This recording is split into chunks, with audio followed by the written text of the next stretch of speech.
Chat, there's strangers in my house. What's going on, everybody? Chat, good to see y'all. We are live. It is Saturday. We're building a RAMA U80. You guys have seen this one before. You guys haven't seen these people yet, though. So this is Bill, and otherwise known as Atticus. You guys have seen him in chat before, and then his better half, Megan, has joined us as well today. And so yeah, say welcome and hello to them. And we are, oh yeah, what's up? Hey, what's up, Hyonim? We are building the U80 that got lost in the mail. We found it. Not really, but we're ready. So, all right. We're gonna jump into it because these guys have doggos that are at home and we're not gonna waste any time. So overhead camera, go. Boom, look at that. All right. Engage. So you guys want to be here if you need it. Yeah, let's start with my mat. Yeah. And then we are zooming.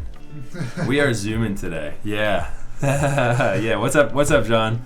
We are zooming. It's good to see you though, chat. Dodo, Darian, I see you guys. What's up, everybody? I haven't seen Yeffy yet. I was going to say Yeffy is usually a resident on here. Yeah. Is Yeffy in here yet? We got to finish the build in 5 minutes. So 1, 2, 3, go. It's John. Yeah, right. John, thanks so much for the 3 months. Appreciate that. All right. I don't know. I'm going to try real quick and see if... So we can have music too. If this will work. I didn't even think about this. All right, so here's our music. Let me go here. There we go. How does that sound, chat? Is that like a weird double bound thing with music right now? This way I'll be able to hear notifications when they come up too. Oh, the Max Blue Steel. This is the part where I can't see it. So on Streamlabs, it like pops, it doesn't pop up. But if you go into Twitch, it does. Yeah, I noticed you were saying you were blue the other day. Yeah, really like I can't. It too much. Yeah, I can't see it. Oh, the blue on the color grading. Oh, that's what. This Yeah, is the white balance. Yeah, okay. I'm like, yeah. You know what I can do? I can go here. I didn't have a keyboard plugged in. I can't see the emotes when they send them. Oh, okay. In the other one.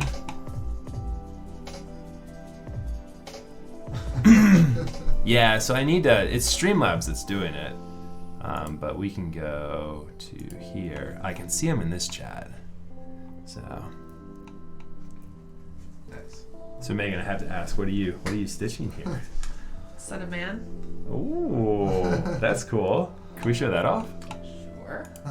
No. Chat, take a look at what Megan's working on. Yeah, there, right there. That's Slender Man? No, Son of Man. Son of Man. I forget the Son artist. It's a surrealist painting. Oh, that's cool. In cross-stitch version. Nice. So embroidery. It's embroidery, right? Cross-stitch. Cross-stitch. And what the difference is, I am not entirely sure. You're wrong, though, John. It's not embroidery. Slender Man. Nice. What's the fruit? What's the fruit in his face? It's an apple, a green apple. A green apple. There we go. All right, let's start with stabilizers. We're gonna start with some stabilizers as we usually do. So the bag with the washers in it is a stabilizer screw bag. Okay, beautiful. All right, and what are we doing for layout tonight? I think U80 is fixed layout. Oh, okay, so it's 7. Is it 7? Yeah, I think it's just 7. Beautiful, and that does work. And then 1, 2, 3, 4. They force you. They force you into it. You on this. Yeah, so they're not letting you do anything else. If I wasn't sold on the layout, it would have kind of been a deal breaker. Yeah. I'm kind of disappointed I can't step caps on it. And I remember this one too. This one's so cool. The PCB screws into the plate. Yes. I do remember that. So that's the like one of my favorite screws that are on parts. the top now are the ones that are supposed to go in the back. So I need to flip them? Yeah. Okay. So So when we Yeah. The previous builder put the wrong screws in the top. Oh, wait. So these are the ones. So wait. Okay, so they just flip around. So they go into the PC. They go into the PCB. They go into the back, so they hold the PCB to those spacers from the back. Okay, Yeah. I got it. I don't think I need the countersunk screws go in the top where they are now. So nice. We'll figure it out when we get there. We've got a little bit of time. Yeah, we've got a little bit of time. There's so much complexity to these things these days. Like everyone's doing their own mounting system these days. These were like halfway previously tuned. We're gonna give them another quick tune though, chat. So.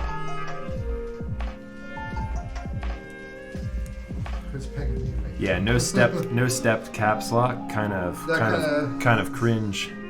On the is what chat's saying. Kind of bristles me a little bit too. Yeah. I didn't see. I'm not fishing for compliments here. I didn't see chat. Is audio quality? I didn't like test it. This is the first time we've ever done a build with me having just speakers on. Is it working? Does everything sound good? Okay. It's fine. We're in the clear. Raz is in here. We're in the clear. So yeah, I kind of wanted to get different color stabilizers, but they're hard to get good stapes right now. They sell out quick. Those Durox stabs and those C3 stabs. Yeah. They sell out quick. Yeah, they do. That they do. Yeah, so it looks like he put like a light coating on the housing before. Mm-hmm. They don't look nice, but man, I load those things up. Why not, right? Yeah, you just load them up. That's what I do every time. So let's talk about real quick. I'm gonna interview you for a minute here, Bill, and Megan. Let's talk about how you guys got into keyboards. Oh man, well I've been building PCs since I was 14. Yep. So it just kind of comes with the territory at some point. The artisan I first got into artisan keys, and then the keyboards followed after that. Do you predate me? When did you get into this? Oh man, at least 5 years ago. So 2015 timeline. Yeah, probably about that. Okay, so we got in. I can see how much my early stuff is. Yeah, we got in probably around the same time then. So I got in around 2015 as well. Yeah. And I met you first in New York, right? Keycon in New York? Yeah, in 2018 was it? Yeah. Yep, 2018. Yeah, that's right. I hosted 2017 Keycon in Philly. Yep, so, I was gonna say. Yep. We are meetup coordinator brethren with that. We certainly are. Yeah. So I still have the Keycon staff shirt from when I was when I was volunteering at the New York one. Yeah. When did Matt take over? Was he always involved? Matt was always involved, of course, but he took over like head planning for 2018 mostly. Okay. 2017, I work at Villanova, so it was easy for me to get space there for us for free. Yeah, it's beautiful. And now I work in a different building, which has even larger spaces for future events. If I want to do, and I'm going to try and host like Philly meetups. Oh, that'd be cool. That'd be cool. I can't wait to get back to meetups. Yeah, exactly. I can't wait to get back to meetups. Yeah. But it's also an engineering building, so it's like a playground for our kind. Oh, yeah, no kidding. Yeah, right. So I remember the first DC meetup that I hosted was over at Pivotal, and they're a pretty cool like pseudo startup company type deal in the DC area. And they hosted it at their house. Really cool. The only problem was, were you there? Were you at that meetup? No. We didn't notify security that there was going to be an event over the weekend, and so they didn't turn HVAC on. Oh, jeez. And so we hosted this thing in it was like late August, but it was still a very hot day. And so luckily, like it, the day started off with it temperate and nice in there, but with all the people and throughout the day, it got I was ready to get out of the building by the end of the day. Let's just put it that way. Yeah. Andy from CYO Keycaps did like a whole videography thing on it, and he was like interviewing me at the end of the day. I was like, we can, but this has got to be quick because I'm ready to get out of this damn building. Let's leave. Yeah. Gotta get out of here. Yeah. Oh, man. Yeah, I was ready. Oh, shoot. What's up, Matt? Good to see you, buddy. Kid Incrus in chat. Chat, if you don't know, we raided one of my wife's former colleagues the other day, Kid Incrus. You guys should check out his channel.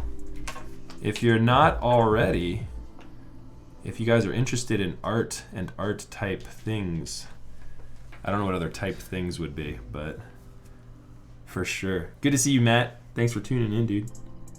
So, yeah, we're talking keyboard stuff with a couple of, Bill's a friend of mine now I met Bill 2 years ago, and Megan's a new friend. I've never met Megan yet. So Megan, how did you get suckered into this hobby? It was mostly through, I don't know when I have a Ducky Shine keyboard, so that's probably some timeline for people. But it was around the 2017 meetup at Villanova, because I was doing that with him, and yeah. It's when she saw like the whole realm of possibilities and things like that. I also did my PhD and went through the dissertation process, and so having a fun, bright keyboard with, kept things interesting. Yeah, for exactly. You. When I was tied to the computer for many, many hours. Yeah, yeah. So another builder actually did her keyboard to swap switches. Oh, nice. Okay. I can't remember his handle. Nice and Creamy is his handle. Nice and Creamy. On Reddit. I think he works with One Up Guys. That's, you know what? But he's relatively local. Is he local? Yeah. Is he in the Pennsylvania area? Up in Pottstown area. How long has he been in keyboards? Because for a few years at least. That's a funny name. I need to look that up. It's on Reddit. So I first, so I first got into keyboards. I wasn't building when I first got in, and I had a Duck Viper sent to me, a V1 Duck Viper sent to me that had a USB port issue on it, and I was so nervous. Like I had spent, to me at the time, a lot of money on this keyboard to get it, and the USB port was broken, so I was freaking out because I was like, this PCB is like. This is like a legacy thing. It's not gonna I'm not gonna be able to find something compatible with it easily. And anyways, I sent it to a builder. I don't remember if that was their name. He does troubleshoot PCBs Really well. He messaged me right back. He was like, I actually have one of those USBs left. Go ahead and send it on over. I'll get it fixed for you. No worries. And yeah, it was like 2 weeks later. He had the thing back to me, and and then I was inspired. I was like, man, now I need to start building these things myself. This is cool. In the early days for me. Yeah. Okay. Including Megan's. He put Gatoron green switches in Megan's Ducky, so that thing types like a typewriter. Yeah, because like those. Oh, with the greens. Yeah. Yeah. You're excited to sit down and write your dissertations on that one. No one else is. Everyone else is like, oh, she's back. She's back at it again. With it, just hearing that chickadee. Yeah. Oh, so I first started out with blues, so I remember my humble roots of Tactile loud clickies. Nice. Yeah. I avoided clickies. With the exception of, I had an IBM SSK. Which I forever regret getting rid of. It was basically all but new. It had the original box and everything with it when I purchased it, and I purchased it for I think $250 or something like that. I probably couldn't find one now for less than $1,000. I mean, who knows? I don't know what Vintage Market is doing these days. Raz also. Raz tried the shout out command. I need to figure out how that works. When Kid Incrus came in, he tried the shout out command, didn't work, and so then he types Nightbot : go check out Kid Incrus. types the whole phrase out. That's some pogs in chat there for Raz. Raz is cleaning up in Yeffy's absence. Yeffy's slacking. Nice. So, well, that's very cool, Megan. And Bill, you're lucky. You've got a significant other that supports it. My wife tolerates it. She's supportive. She's supportive. When I got all my casting gear and everything like that. Yeah, she's supportive. You guys know better than anyone. She's allowed me to turn a very visible office space into a very over-the-top, stupid Twitch studio. So, Yeah, I have to say that's supported. That is absolutely being supportive. Great little shop here, though. Yeah, it's fun. It's fun. So, how many people do you guys have at the Philly, the Villanova 2017 KeyCon? Oh man, because that was kind of like right on the cusp, right? No idea. Hard to say. Yeah. 150, 200 bucks. I have no idea. Okay. It wasn't a huge one, just because. Yeah. You know, it was just. It was. We were still early. Most, you know? Yeah, we were still early then. And then also venues too. Did you have to close it down to where people couldn't come? No. Okay. Pretty much anyone that. Space, Yeah. Because we were a little limited on table space. Yeah. To say like vendors had like one whole table at the most, you know. Right. That makes sense. Because these were pretty much lecture halls that we rented. It was the biggest space I could think of at the time. Yeah. So, yeah. Right. But in future years, we're going to do it totally differently. Yeah. I'm so bummed we couldn't get Denver. With spots that have tons more table space, which was definitely what we were lacking. In Philly. Yeah. So when you do the Philly, I'm meetups. still going to do it at Villanova. Yeah. I just got better lecture halls now. That we can use. Nice.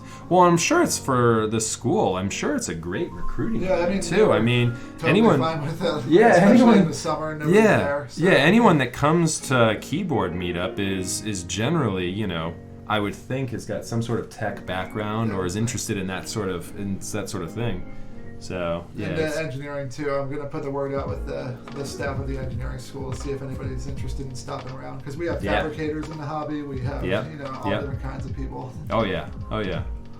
I always think it's awesome when you hear the success story about like Heine's story about how he got out of school and started working for Honeywell. Yeah. Most of most of the engineering school very much. Yeah, most of the interviewing questions that he got were more tuned towards his hobby experiences and keyboards than they were professional experience. Yeah. So it's great. I mean, and for companies too. I tried to get Booz Allen to host the one that I did at the church over in DC last year. And the church ended up, that center that we had ended up being a great spot for it. And another event canceled, so we were able to spread out even more. Nice. Yeah. But we were at the limit of that. I had to start turning people away. I think I had a wait list of 100, 200 people or something like that. See, that's the good thing about having the academic building is that it can spill out into the hallways and things like that if it has to. Yeah. And during the summer, nobody's there. Yeah, which is awesome. Yeah, that's awesome. They were just like it was so easy for me to get the approval. It was funny. That's great. I was are you sure you understand what I'm asking here? Yeah, we've got a great. So Booz Allen has got this innovation center, they call it, downtown, and it's just basically a huge open space. A maker space almost. Yep, with awesome lighting. It's all scaffolding ceiling and and they have this drop lighting in at every point for conference room tables, and it's a phenomenal space. And I reached out to a couple of the people I work with, to turn it up as a recruiting event / a venue for us. And for sure. And they reached out to me and they were asking all sorts of monetization questions. I was like, guys, I don't really think this is gonna bring in inherently money for the firm, but it's gonna be a good recruiting event. And they were kind of dragging their heels on it. And at the same time, I had deadlines I needed to meet with getting things locked in. I was nervous. I was like, I just need to get this thing done. And so not that year. Maybe I'll try again for them for 2021. Yeah, when we can have meetups again, I will definitely put out the word for the engineering staff. Because we have guys that work for Boeing and Lockheed and Honeywell, of course. Sunoco and that kind of thing. Yep. The building is great. It's got a full auto shop in it and things like that. And, beautiful. CNC lab and things like that. Nice. Yeah, students using students making it's keyboards. It's full engineering, so it's electrical, civil and environmental engineering, chemical engineering. Nice. And sustainable engineering. Yeah. Which is just fun stuff. They got the whole gambit covered, yeah. And is that what you went to school for, Bill? No, I didn't go for engineering. Okay. I started in computer science. Okay. Ended up graduating with a degree in English. Oh, no kidding. Yeah. Somehow. It's kind of like me. I went to school and I ended up getting an international relations major, pretty much. Yeah, so it was pretty random that I got into. Because I do network engineering now, but yeah, it's pretty random. I'm a systems admin now for the engineering school. Yeah. For their distance learning department. So. Oh, okay. Yeah. That rollout has to have been fun. Were they prepared? They've been doing their distance learning since 2004. So they were prepared. And I worked for this department when I was an undergrad. Colleges were fun. Yeah, colleges would have been more prepared for this. Definitely. But any elementary school or public school or private school, they were not ready. No one was ready for Corona. Yeah. So, hey, Chad, I'm sorry, I'm missing things too. I'm sorry, we're caught up. We're caught up in conversation here. But yeah, so today, as you were asking, we're building the U80. It's the TKL from RAMA. What else do we have here? Dodo's an engineer. Yep, an electrical engineer. There you go. Yeah. So I do not pretend to be an engineer. I just serve their IT needs. That's right. Yeah, they call me an engineer. I don't know how much. Yeah, I don't know how much a true engineer sees me as an engineer. I guess I'm engineering things. I'm trying to avoid the project management these days. That's my goal. I'm actually thinking about getting into it. Are you? Yeah, I'm trying to stay more technical. So. Yeah, I'm trying to stay more technical. So you're right. Well, you're managing. I mean, if you're working it, you're probably already managing a lot of the big projects there with the distance learning. You're probably all of our IT stuff. Yeah, you're probably doing a lot of it anyways. But I pretty much do it myself. Yeah. Okay. Yeah. So then you're a Swiss Army knife. You are a project manager already. Pretty much. A lot of our tech is AV tech too for doing the streaming of the classes. Oh yeah. That's what our department does. Is stream classes live, but sure. with like real quality, like production quality and everything like that. Yeah. So my other two guys in my department are AV guys to the core and things like that. Yeah. And sure. I do much more of the server management and computer management. Are they doing live? Video teleconferences for school? Yeah. Are they doing live ETCs? So my department has done live distance ed since 2004. Okay, nice. And we were like a pilot program for it. What do they use? What utility do they use to dial into that? It's a platform called Sonic Foundry Media Site. Okay. Free plug for Sonic Foundry. But they are sponsor me, Sonic Foundry. They are like one of the biggest e-learning platforms out there. And okay. They've been in the game for like one of the longest as well. Okay. But they're huge and they're very expensive and that kind of thing. Right. Sure. But they are studio quality production and that kind of thing. Yeah. So, sure. Yeah, that makes sense. Their big thing is their in-room recorder units are PCs with custom capture cards. Oh, okay. So they're not just like the Tandberg or like the AMX units. Yeah, they actually develop their own capture cards. Cool. So, nice. That's where the expensive part comes in. Yeah, they can sponsor me. I'll take a custom PC with a cap. We use that platform for our long-term storage and streaming, but for the live stuff we use Zoom right now. So okay, sure. The only problem with that platform is that it has a bit of a delay. Ye old Zoom. Yeah, everything is Zoom these days. Mm-hmm. But we had a deal and we're using Zoom for 2 years before the pandemic. So you guys were locked in then. Yeah, we were already good on our plan and everything. Yeah. You guys didn't have. That would have been a tough time to re-up. I had already documented how to set everything up and everything, and their documentation is really good too on their website. Nice. Yeah, that's cool. Isn't it the same with programmers? Just act as if you are one.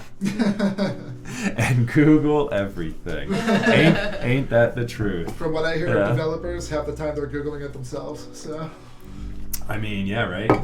It kind of just comes down to the point where, like, you know, once you've learned a couple technologies, you can kind of teach yourself anything.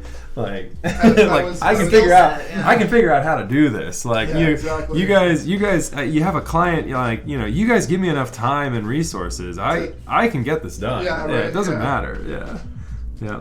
So at this point, that's the technician's mindset. I can learn how to do anything given the time. Right. Exactly. Yeah. That's funny.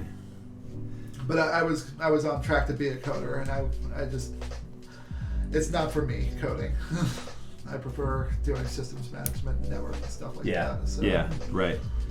Yeah, I've done some coding behind the scenes, in Python mostly. I interned coding for MediaSite. Okay. Which was pretty funny when I was an undergrad. Yeah, there you go. What were you writing there? I was writing in .NET and C# back then. Okay. I was coding part of their web platform for their search engine. Okay. Back then. Nice. Yeah, I haven't done anything fun. Yeah, like, I mean, C++ or any languages like that. The more graphical ones would be cool, I think, for me to learn. I would love to do stuff like that. Back when I was in college, it was all Java for the most part. Yeah, Java is still pretty big in the... Well, especially when you get into like the accounting sectors, and finance, Java's still really big. But now checking in with that department, they're doing more Ruby on Rails and stuff like that too. So. Yep. So I've been doing some network automation, and that's a lot of Python, and then also like YAML scripting. Everybody loves Python now. Yeah, setting up like and Ansible is getting like so big. Yeah, I mean, I think people in every environment are finding uses for it. So that's been fun. Took some time to learn that the other summer. I'm spoiled. I don't have to worry too much about like AD management or anything like that. We're just under the Villanova umbrella doing our own server cluster management, so they handle the serious stuff. We just kind of get to play. Right. Nice. All right. So where's that PCB? All right. We're ready. We've got our stabilizers. We've got our stabilizers tuned up. All right. With a million RAMA bags stuck to it. Here we go. I've got a knife around here somewhere too. It's been opened. Yeah, I'm gonna cut the seal. We got the first time here. Here we go.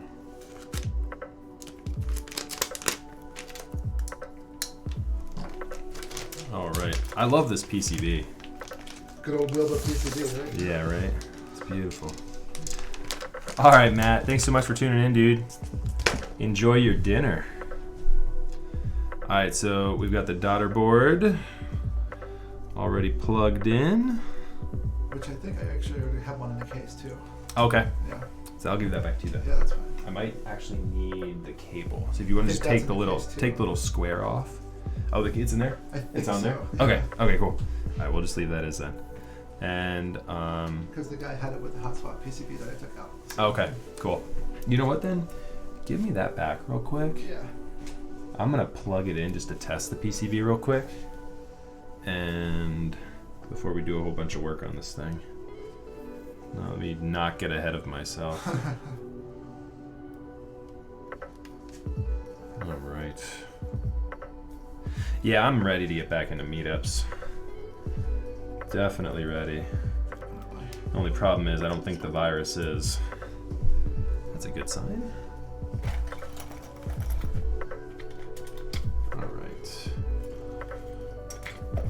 All right, it's flipped upside down. I was like, those weren't as bright as I saw the first time because they're on the other side. Right. Yeah, they were blindingly bright. Yeah. It's like Christmas. All right, I just want to test the PCB real quick, make sure everything's looking good there.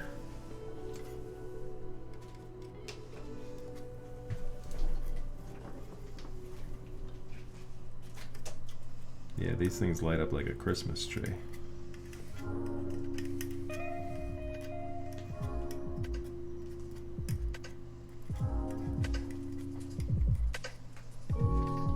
I'm not too worried about the ones in red.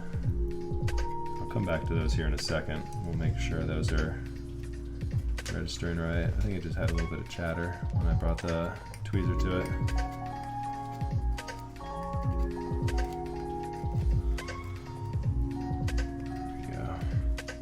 Without the headset on and getting the music playing, it feels so much, it's so much more relaxed. I don't know if I'm getting like echo from the speakers on my microphone there. We might be. They might be like hearing both me capturing the speaker source and then getting the loop back, but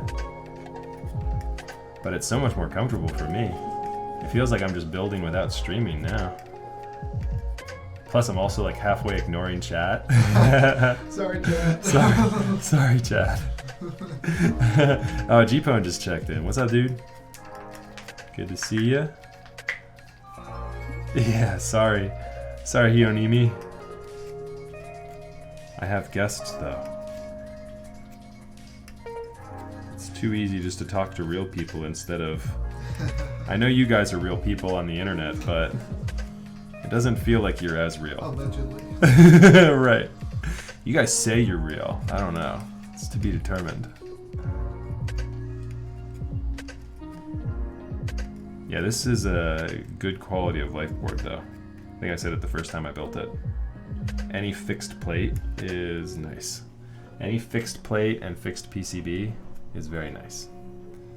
Because then you don't have to worry about the Swiss cheese of all the layouts that you can put in, and yeah, it just enables you. It enables you to kind of just do whatever. All right, so you hold on to that, keeping in mind that the real deal is in the case for now.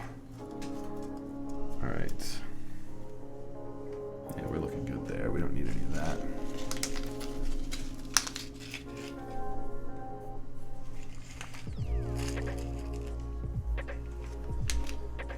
So you say this is one of your end games. What's this? I said, so you say this is one of your end games. I've got an end game or two or three or four. I need one of those like memes that's like nobody, nothing there, and it's like me. I think I need a new keyboard. I think I need yet another keyboard. I have been successful in keeping it to 2 at any given time. So that's good. Work in one home. I did that. All I can mentally justify to myself. That's what I did. That's what I did for a long time. And then I said to myself, you know what? I need one of every layout, except 75, because I'm not the biggest 75% layout guy. Yeah. And so then I did that, and I had like a 60, a 65, a TKL, and I didn't really get into full sizes after that initial jump in. Yeah. But I bounced all around, and I was just like, TKL is just where it's at. Like. Yeah. I love TKLs. And I know people would say the wasted space, but I just love a TKL. No, I love the TKLs for sure. What is endgame? We all know it's a lie. We all know it's a lie. After how long I waited in a GB and what I've been through with this board since then. Yeah. It always feels like that was definitely something that was tough to get used to. But then it always feels like Christmas every time one arrives. It really does. Like I just finally materializes. Yeah. Right. I just got shipping for a key set the other day. I got shipping for the Burgundy V3 key set the other day, and it does. It feels like Like I had forgotten that I even ordered it. I was like, what is this? Right. I got a tracking number. What do I have that's here? Even better. It's just a tracking number out of nowhere. Not even an email from the manufacturer. Yep. Oh, and since building, like I get shipments from people, like and they've told me they've sent something, but I'll forget, and I've got I've got a spreadsheet that tracks everything, but. Like I'll get mail and it'll be like a box with a keyboard, and I'll be like, who's this again? Who do you belong to? I have a Keycolt 160. Whose is this? Okay, $2,500 board. Who do you belong to? Yeah. So that's always fun. Yeah, that's great. Yeah, it was Yuri's Keycolt. That was the last one that had happened to. Yeah, his 160, which we haven't built yet. We've got that. That's in that box right there behind us. Yeah, his 160 arrived, and I was like, who sent something to you in the hard case? Or is that yours? That's mine. Yeah. That's mine. Yeah. I use that for storage every now and then. I have one of those a size bigger that I have no use for that I've been trying to sell. Oh, no kidding. Yeah. It's an Explorer brand one. Yeah, those are nice. Those are definitely nice. I don't have much of a justification for it at the moment. Yeah. Especially not with meetups going on. Exactly. But a lot of people would use them for meetups. Yeah, even at the end though, and towards the end of it, like I didn't bring. Did I bring a keyboard to? I didn't even bring a keyboard to the DC meetup that I hosted in the end of. I think it was at the end of 2018. You can't man your board, Right. And then at KeyCon, I did bring one to KeyCon. Yeah, because I drove up to New York for that, and so I brought that case for KeyCon. I bought one of mine for KeyCon to shamelessly plug my caps. Yeah. And then I met Schwang for the first time in New York. Yeah. Have you met him? Have you ever talked to him? I'm sure I've met a bunch of people that I haven't been able to keep track of the real life faces and online names. And then Sherwin. Yeah, I met Sherwin. Meeting Sherwin was awesome. Sherwin helped me in the very beginning when I was first getting started. Yeah, I think there's a lot of stories like that too. Yeah, Sherwin is with my first robots. Sherwin has got some godlike keyboard stuff. Does. Yeah. Sherwin's been in and around the hobby for a while now. Sorry. Oh, you're good.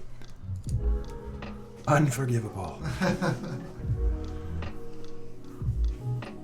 I'm short one washer. Yeah, that's when I met Marcus too. Was it 2017? No, 2018. No, 20. Marcus.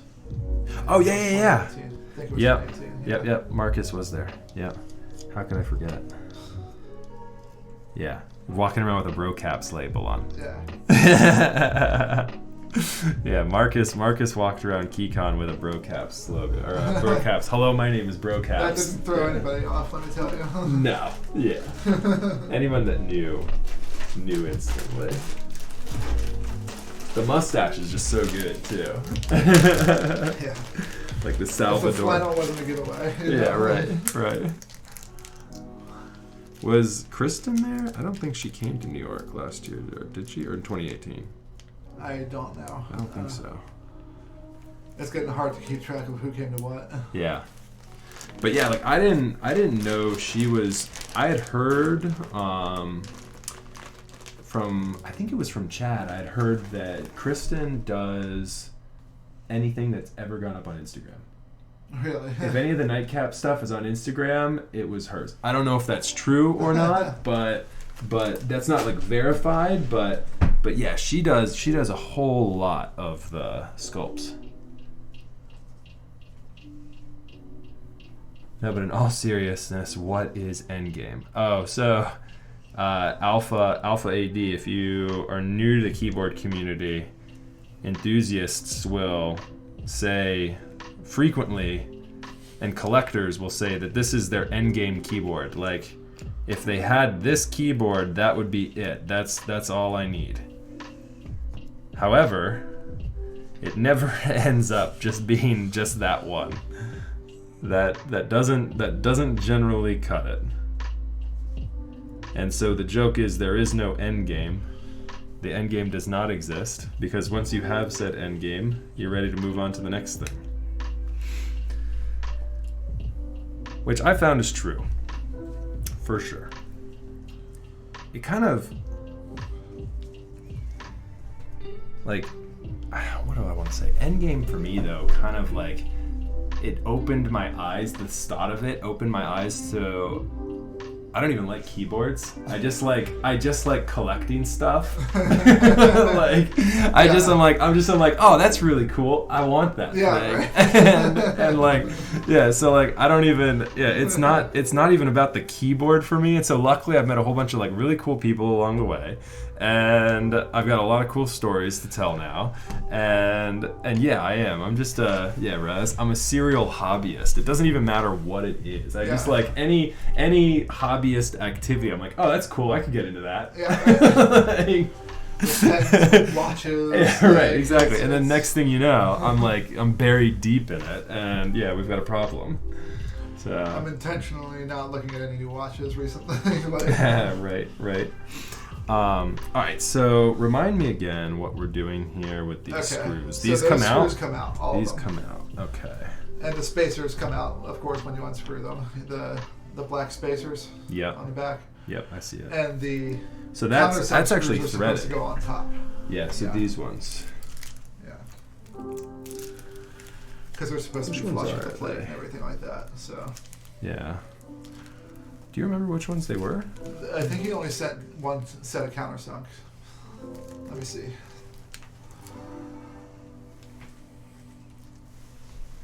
I will start working on this while you do that.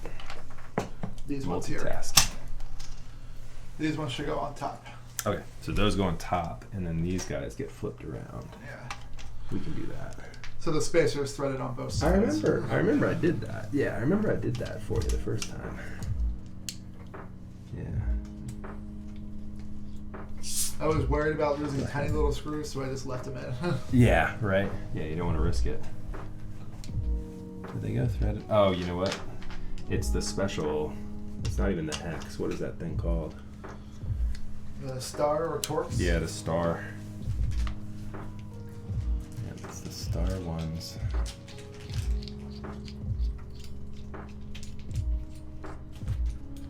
And then these go where? The hardware here? Sorry. It's coming out. The hardware here that's coming out, that goes in between, obviously. Yeah, that goes in between. And the hex ones that you're taking out go in from the back. Okay. They hold the PCB on from the back. Yes. Yes, that makes sense. Yeffy is checking in. Yo, Yeffy. What's up, Yeffy? We got Atticus here, and otherwise known as Bill, and his significant other, Megan. Are you guys married? I didn't ask. We are. Nice. Almost 2 years. There we go. 2 years. When's your anniversary, Bill? It is December 28th. December 28th? Yeah. Nice, we cool. Had a winter holiday, but not Christmas wedding. There you go. There you go. Nice. Trying to keep my fingerprints off your plate. I know, right? You look at it and it gets fingerprints. Yeah. Pretty much. I should have had you do this while I was screwing in the stabilizers. Should have thought about that.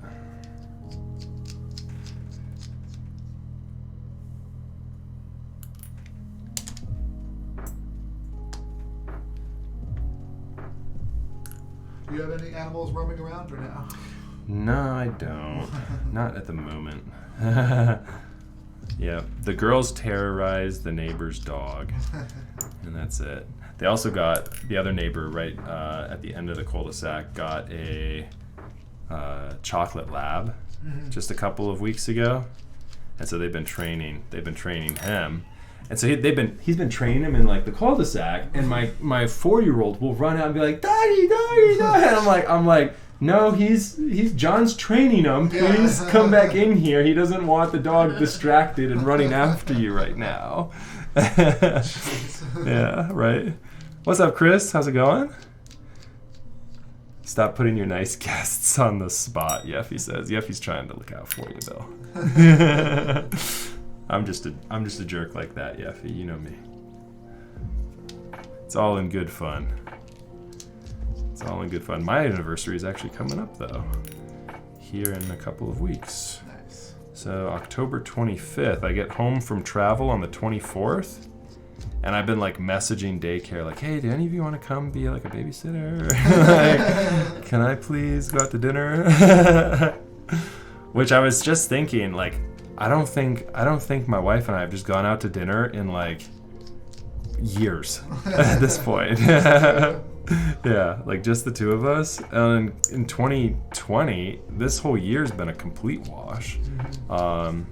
We've gone out to lunch a couple times. We've both been, like, I've been working from home and she's been off, and so we've like cut out for a lunch date here and there. But like actual sit down, relax, have a drink, and not think about anything, you know, crying kids or whatever else.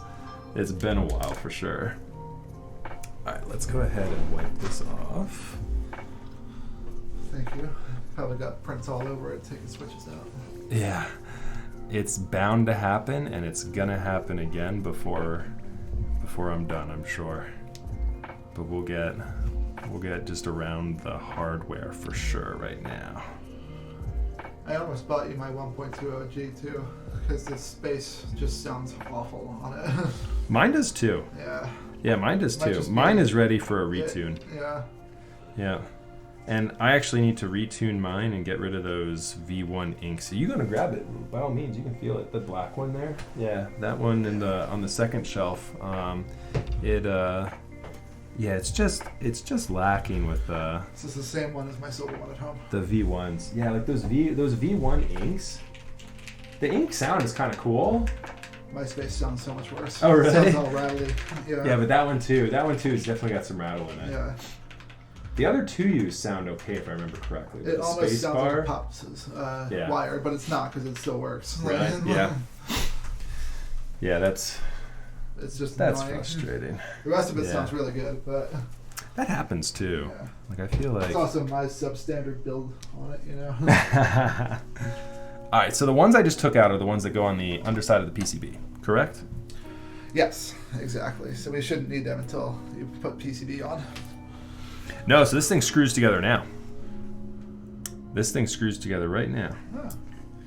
Yep, I do remember that part from the build, the first time around. Yeah. Grab the TGR stuff, Atticus, and run. I'll meet you halfway. Don't give him any ideas, Yuffie.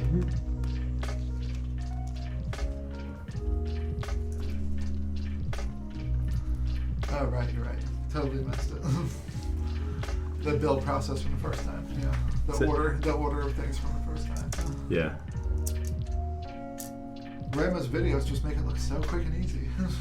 Yeah, well, and you put like the 2 times on the, or like the 10 times on the video, exactly. And everything looks so simple. We could speed that up for this too. Build videos. Oh, it puts itself together. Yeah, right. It just looks so quick. Oh, did he do that? Did he stop motion one of his builds? He did, them building one, and then they also did like a render version of the build it going together by itself. Like, his marketing campaign they have a team, is what they have. So nuts. Yeah, I love his Instagram updates too. Yeah, all of his Instagram updates are just flex beyond belief. Him hopping out of his like Mercedes-Benz coupe with his like Louis Vuitton luggage, going to flying first class wherever. It's crazy. It's like 90% of his Instagram is like luggage. When it was before 2020, it was like luggage. Not the and RAMA stuff. Instagram, but his personal. Yeah. Yeah, I don't have that one. So. Yeah. Oh, it's so funny. Yeah, definitely should follow him. Yeah. It's it's so much, and lately it's been his house updates because they haven't been traveling. They moved to a new home. Sure. It's been a ton of home updates, and he's an industrial engineer by trade, and is a pretty successful one if I have heard correctly. There's a lot of money in successful engineering. Yeah. And so his home is like, he's got like concrete, like crazy, like polished floors, and awesome. like like the whole thing is just like so over the top. What was it? I saw a kitchen done completely in concrete, which I just fell in love with. Like even the island and the countertops are just polished concrete. Yeah, his whole house is pretty much like that. It's like absurd. Anytime I look at it, it can be cold and uninviting, but I really like it. Like right, yeah. Like, so if I can find it here, I'll show you. Oh, he was on the top for a second there too. Hinomi, by the way, Max, did you encounter any warped space bars yet in your GMK set? Mine from Drop is, sadly. Oh, GMK is getting warped space bars now too? I have not. I've not seen any. I've got a new GMK set coming in here in the next week or so. I just got shipping the other day. So we'll see. I was talking about this with Tom the other day, Viking Robot. GMK is absolutely degraded in quality in the last. I would say so, yeah. Just flip through that. Look at his floors. Flip through that. It's absurd. Him sitting there playing chess on the floors. It's absurd. Yeah, their house is just wild. So and I can geek out about it from a network perspective because he's got fully wired, like, business grade level switches and routers in his home as well, which is kind of funny. Oh, sure, yeah. Yeah, I had to laugh. He had like the whole thing decked out. His network closet is all decked out. Is the black Mercedes his? It's like cable managed really well. I think they have 2 Benz. Oh, he's getting a G-Wagon like that. I don't think he's got it yet. Like if you scroll through, of course, it's gonna RAMA branded though. Yeah, theirs is they have those Mercedes coupes now or something. Yeah. So and they're all like, it's all like Leica photography and everything. Yeah. Megan's the photographer here. I've kind of fallen out of it though. I always like the dark rooms, and that's. Oh yeah. With film and everything. Process. Yeah, that's cool. Full on film. That's awesome. I grew up working at a film shop. Nice. Developing people's photographs and stuff, which is always interesting. I've got a couple old school cameras up there on the shelf. I saw those. Yeah. The old Minolta. Yeah, and then the AE1. I have a Praktika at home, which is the East German cameras that were made for a while and stuff. Nice. Back when I was living in Prague. I wanted to get I want a Minolta X1. That's actually came out of the same shop as Leica in the first earlier rounds. Really? And they're actually like, you can generally find them for a much more reasonable price. Like a Leica is going to throw you back, thousands of dollars. You can get one of the Minoltas with a similar build quality. Yeah, Zach was telling me about it. Do you remember Zach? Yeah, Zach Adams. Yeah, Zach does indeed know his cameras. Cameras are a hole that I do not want to go down. Yeah, so I don't have a dark room. Oh, you would love this though. They do a bunch of film. He's got a dark room in his house. Nice. Yeah, like he's shown like all sorts of progress photos on a dark room. You met Zach at 2017. Not Zach, but Rama. But yeah, Zach is shooting Nikon these days. Or Nikon, however you pronounce that. Zach was the skinny guy in skinny jeans that showed up real early to 2017 Keycon. Okay. And he was, of course, doing tons of pictures. Yeah, Zach is huge into that sort of thing. And his denim. That and keyboards and keyboard and men's fashion. Yeah. Yeah, Zach is super. I consult Zach sometimes when I'm thinking about different jeans and stuff like that. Yeah, yep. Zach is the one to talk to for sure about that. Yeah, there were a few sets I heard that might be fairly rare still. Yeah, Drop is working on collecting orders to have them replaced. I just wonder how long it'll take. Oh, with Drop? Probably you can expect it Christmas 2021. It'll be like Christmas no matter when it comes. You'll have forgotten about it. Santa will show up on your front porch. Apparently my next GMK set will be here by Christmas. Oh yeah? I got GMK Ashes. Ooh, nice. Is that what they originally predicted, or is that like an updated progress? It's originally predicted, and it's in production now. So original prediction was Q4 2020. So it's potential. Potential. Yeah. What's up, Creeth? I see you, buddy. All right, so this is that like that, and now that that's done. Oh yeah, that fills it in completely. Yeah. So there's like little spacers here, chat, between the PCB and the plate, and then this big liner goes right in between there, and then the plate screws down. You see how the plate has these spots where it also screws down right on top of it. I remember doing this, normally I'm filling in the switches on the plate beforehand so that the plate doesn't collapse on me. Right, exactly. With this, you can it doesn't matter. You can put the switches in whenever. Yeah. It's almost as easy as hot swap. Just pop them in. Right. It is Raz from the PCB up. There is some empty space on the bottom of the U80s, but it's not that big of a deal. Yeah. They have the option to put the weight or the extra dampener in the bottom of the case. Yep. So.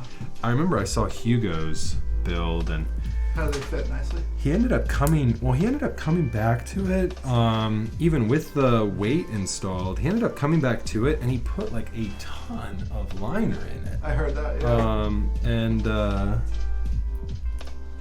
I don't know. I mean, we'll see what these sound like today. We'll get a much better feel for it. The Xylence didn't sound too bad, but then again, that's a silent switch. Yeah, exactly. Yeah, so it's hard to tell if it sounds hollow with a silent switch. These are non-quickie, but they are not a silent switch. These T1s going in. Yep. Yeah, they should be pretty good. I think the last time I built T1s was on Yeffy's board, that Key 65. Had a good result with those. which was my Key 65 that I sold to you. Oh, was it? Yeah. Nice. Yeah, and it all comes full circle. But I couldn't even do 65. So. Okay.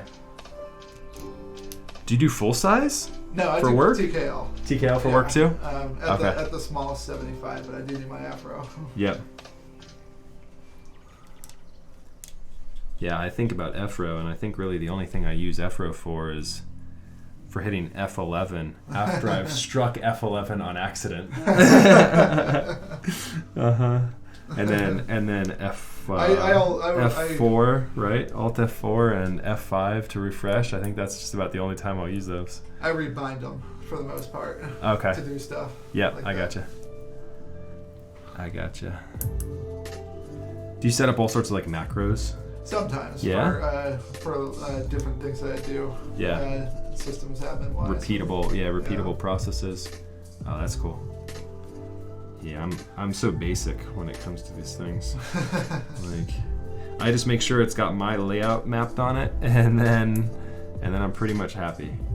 Which my layout's kind of funky. It's why actually so that 1.2 that's actually got VIA on it. Oh really? Yeah. So does mine. Yeah. Super user fixed mine, so he developed the VIA on mine. Yep. Yeah. He at my behest, I think. Yeah. Because I think I probably would have connected those dots. Yeah.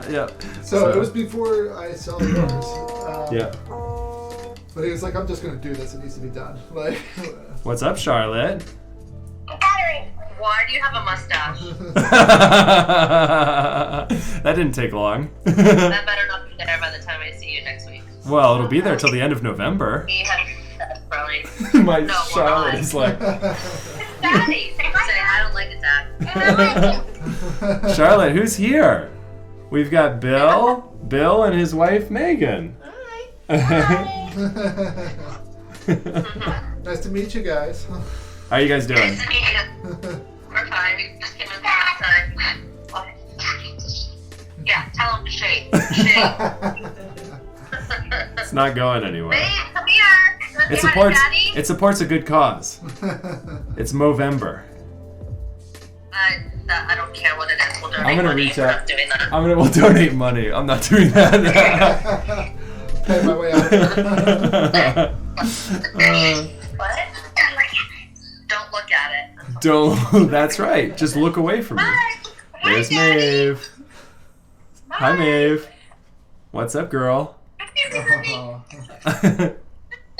she just woke up. You still got the Twitch app installed, right? Yeah. I'm streaming right now. Hey, Charlotte, are you hissing at me like a vampire? All right, girls. Don't look at me on your face. Okay, bye. All right, girls. We'll see ya. Go, daddy, kisses. Oh. No, sorry. No, Bye. that's all good. See ya. They are, I'm sure, driving my wife and mother-in-law insane by now. That's their job. Why do you have a mustache? Yeah. What's funny, Yeffy, is Bill and Megan didn't say anything when I opened the door. I mean, they don't know me too well. That's what always cracks me up. No, you know, like people. I see your stubble on the screen. Yeah, and stuff like that, right. So Stubble, but not the mustache. People that see me, that know me, I always thought when I first grew a mustache, and I've had a mustache a couple times in the past. My wife hates it every single time. But I always thought what was funny was I expected to instantly get called out on it at the office and be like, what is that on your face? And instead, everyone treats you just with more respect, and you're just like, all right, cool. I guess we just have a mustache now. I'm just that mustache guy. Yeah. So my dad has had a mustache his entire life, I think. Yeah. Like when he was born, I think he had it. I'm like. Yep. My still has it. Yeah, my dad was the same way. Yeah. So he was also fed. So. Yeah, my dad also had a mullet. That's funny. Yeah. It was kind of like, he had a very Tom Selleck mustache. And he had that long, it wasn't like feathered in the back. Right, yeah. But yeah, it was definitely closer on the sides, and he had the part over to the right, and then the longer hair, definitely close to it. Looked kind of like think less mullet, I guess, and more like Tom Cruise from Mission Impossible 2, where he had like the really longer Just hair. a little longer in the back, Like dude, you're pushing it there, but yeah, he pulled it off. Yeah, I think my dad's job dictated how he had to do it. Yeah. He was Secret Service. So. Oh yeah, yep. That comes part and parcel with it, right? Yeah. There we go. We got that mirror. We got that mirror polish back. You guys can see my camera in that one. Instant Tom Selleck. So I'm definitely not instant Tom Selleck, but by the end of November, here's my thought. Put out the word, chat. Say, Alex Otos, I'm coming for you. That mustache. I'm gonna hit him up. I haven't messaged him yet, but I'm gonna hit him up and say like, dude, it's on. By the end of November, we'll have a mustache. We'll have a mustache off, and then I'll like shave mine for like a charity stream or something like that. Yeah, and then we'll be done with it. My wife will be very angry up until then. T1s. There they are. Beautiful. All right. I'm gonna use the bathroom if that's okay. You good? Yeah, right around the corner to the right.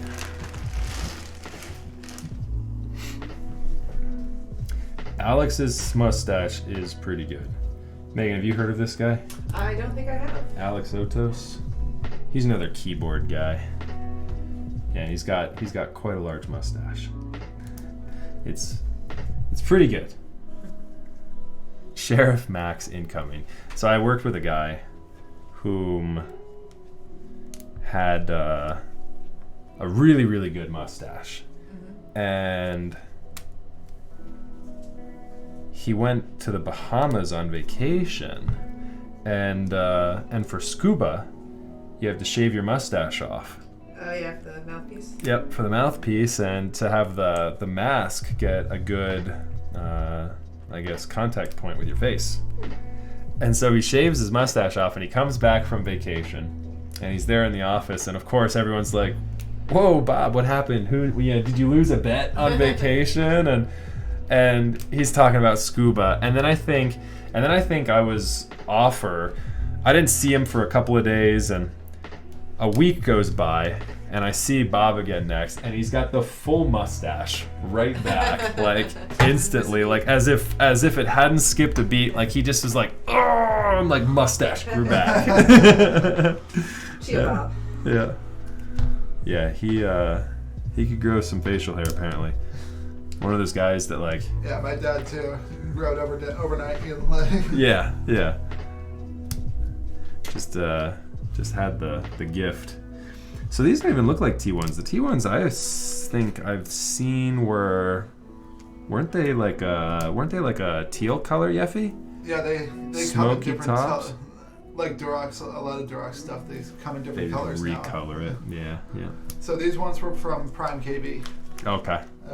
They had red stem and gray stem versions. So okay. It's just like, monochrome, that'll work. Yeah, that's cool. Yeah, I like the aesthetic. They are smoky housings, but RAMA's LEDs are so bright, it'll probably shine right through them. It will. I absolutely guarantee you it will. Yeah. Spike says he swore off shaving when he got out of the Air Force. So how large is your beard? Yeah, my father-in-law, he's like not really able to grow facial hair too well. I have the same problem. But he had like a mustache, all like my wife's childhood. And so so get this, the funniest part about it though is the timing in which he chose to shave his mustache. So they spent an entire week at Myrtle Beach. Okay.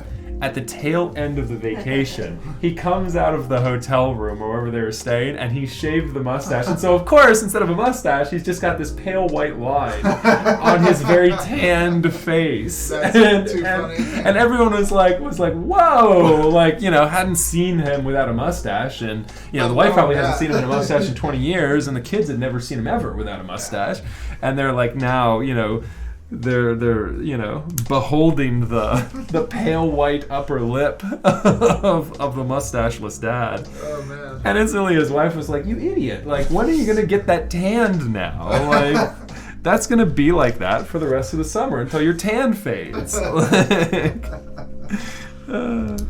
should have done that at the beginning of the trip. Yeah, it's so funny. Can't stop halfway through shaving your mustache either. Right. It'd be funny if my wife joined too and was hearing me tell this story. I don't know if they joined up. I said, "You still have the Twitch app, right?" And she's kind of like shaking her head, like, "Yeah, I still have it." Like I said, she stomachs it. She's supportive, quote unquote. Man, I need to give the context now if she is listening. Otherwise, I'm in trouble now for saying that. She's very supportive, chat. Let me reiterate that quick as I can before I get another phone call here later on tonight. I get a stern talking to this evening.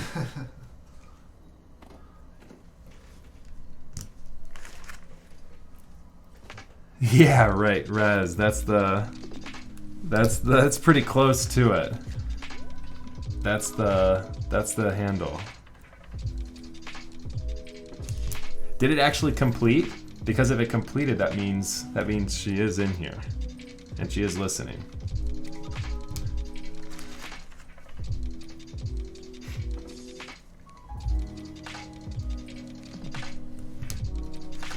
All right, so it is awful that UPS lost this the first time around. I'm pretty excited to build it with T1s though over Xylants. That said, I'm pretty excited to see Zeal this switches, with T1s. Love them or hate them. Yeah. Well, I like Zeal switches, but the Xylant, just the silent part of it though. Yeah, I like the sound. You know, for me, such a big part of the keyboard is the acoustics.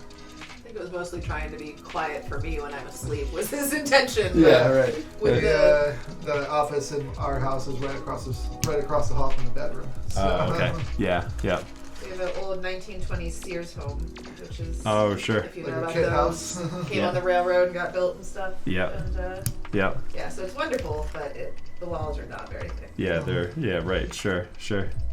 Yeah. And it's relatively compact overall. Right. Yeah, any more than the two of us and it would not be big enough. Yeah, I know how that goes. Yeah, we were living that condo life for quite a while before we had kids, and then we did apartments. We went from the condo to the townhouse, and then from the townhouse to the single family. And did you own the condo? No. Okay. We actually rented the condo from the owner who bought it as an investment property, and so she buys the thing, and we were the first tenants in it. The condo building that we lived in was mostly units that were done the same way. Okay. So. Yeah.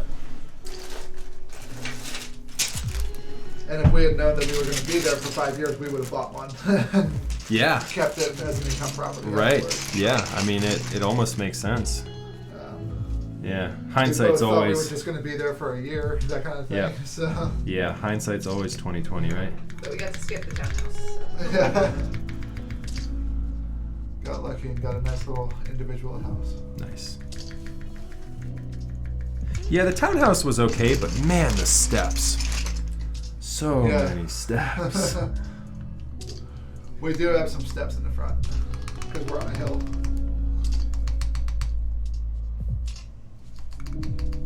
Stabilizers sound good. So far, so good.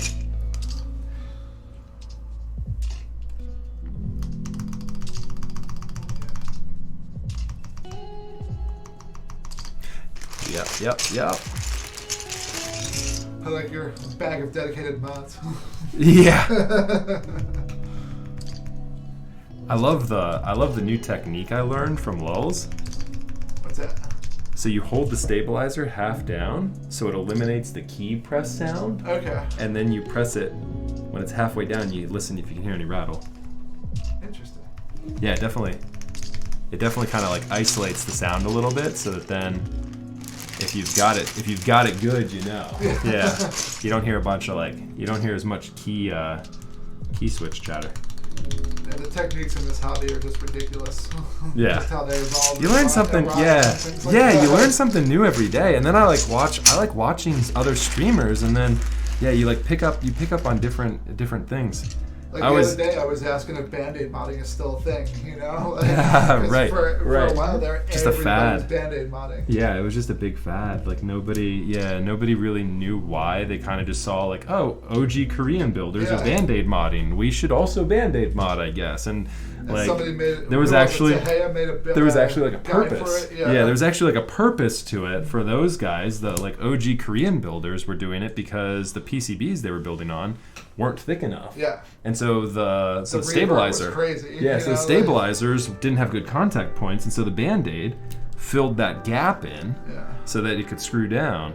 Well, we see it and we're like, oh, that looks cool. We'll just do that now too.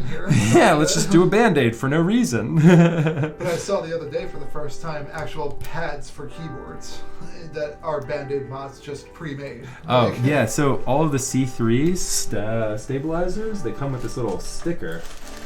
Those little stickers right there are all for the purpose of putting underneath the stabilizers. That's interesting. Yeah. So they come like that, which is good because I mean, they are getting back to like Heine's making a lot of like thinner 1mm and like 1.2mm PCBs. Yes. Yeah. And so there is a trend back to that. Yeffy wants me to ask you if you're a fan of Vince, and then if you are, he would like you to try my Jaguar or my 910. I thought you said Vince, like somebody named Vince. like vintage switches.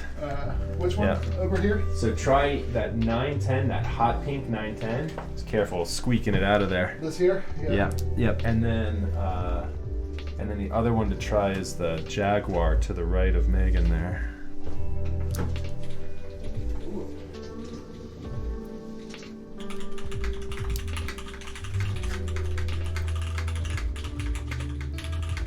Yeah, so Hionimi,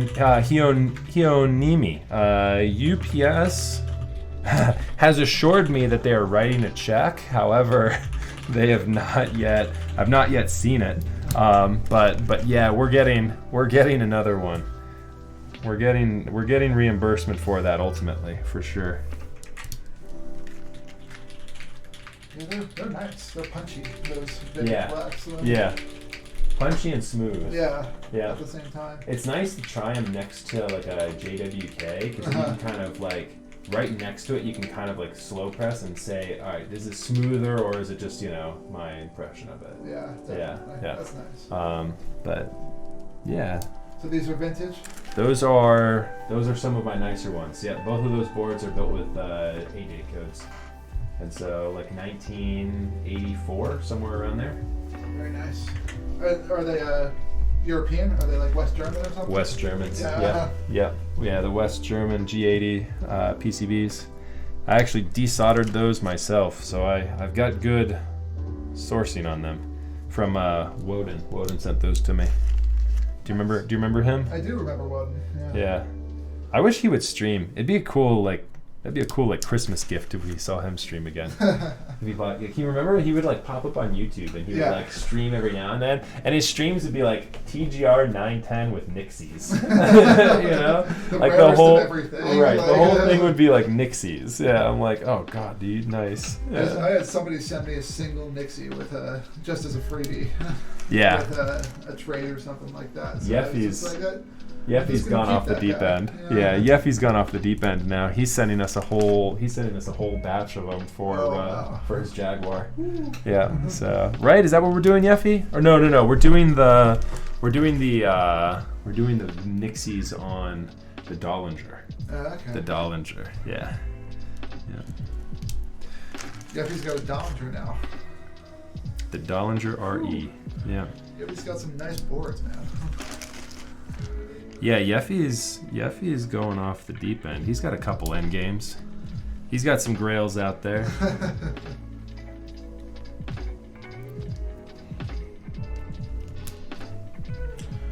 I think we should have just enough switches. Yeah, we look to be good.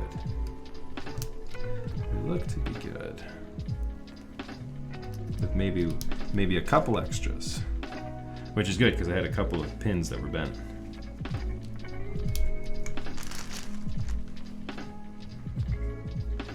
If all of these are good, then we are perfect. And the 2 extras we have just have bent pins. We can still use those if we need to, but.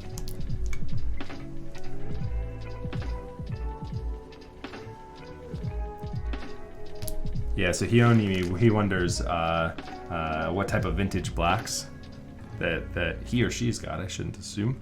I'm assuming though.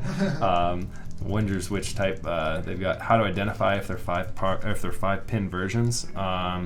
Unless you like know the person who desoldered them, it's difficult to tell. And so that's why I say I've got good lineage on mine, because I actually saw the PCB they came off of, and they had the stickers and everything on it still. So like I knew like which ones, which date code mine came off of. So, man, even with the glove fingerprint, like get on this board like crazy. That's crazy. I need like the white cotton gloves. I think it's the material that's on these. Yeah. It just is bound to happen. One more wipe down before we begin soldering. How are we doing on time? We've been live for 1 hour and 22 minutes, and we're about to ready to start soldering. This is how quick I could build a keyboard if I ignored chat. If I ignore chat all night. Ooh, listen to that space bar. Yeah, that sounds really good. Listen to that. It's got soul. 1-star review, plate too shiny. Send it back. Nice. Gets lost in shipping, and you just get charged for it anyways. No. Normally I am against super shiny things. Like I love it when they put like a mirror polish coat on like a phone.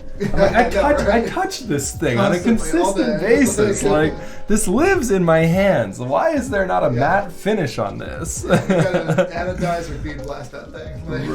Right.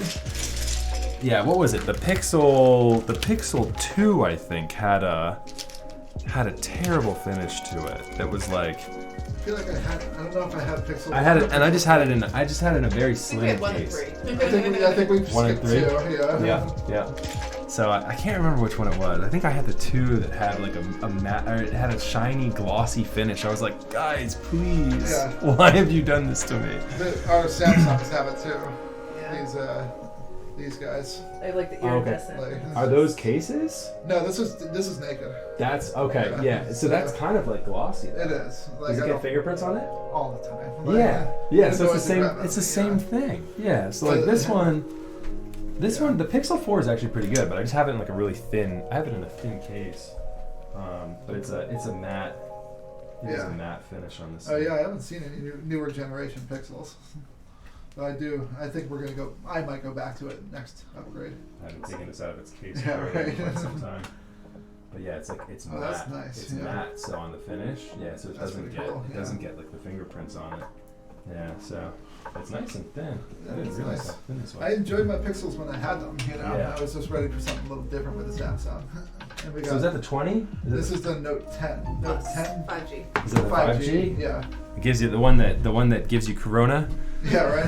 What was that? What was that? The Rona phone. The Rona phone. Well, it comes from China. Yeah, right. Right. They're all spying on us with, the 5G towers, and they're injecting our bloodstream. Yeah. Oh my god. All right.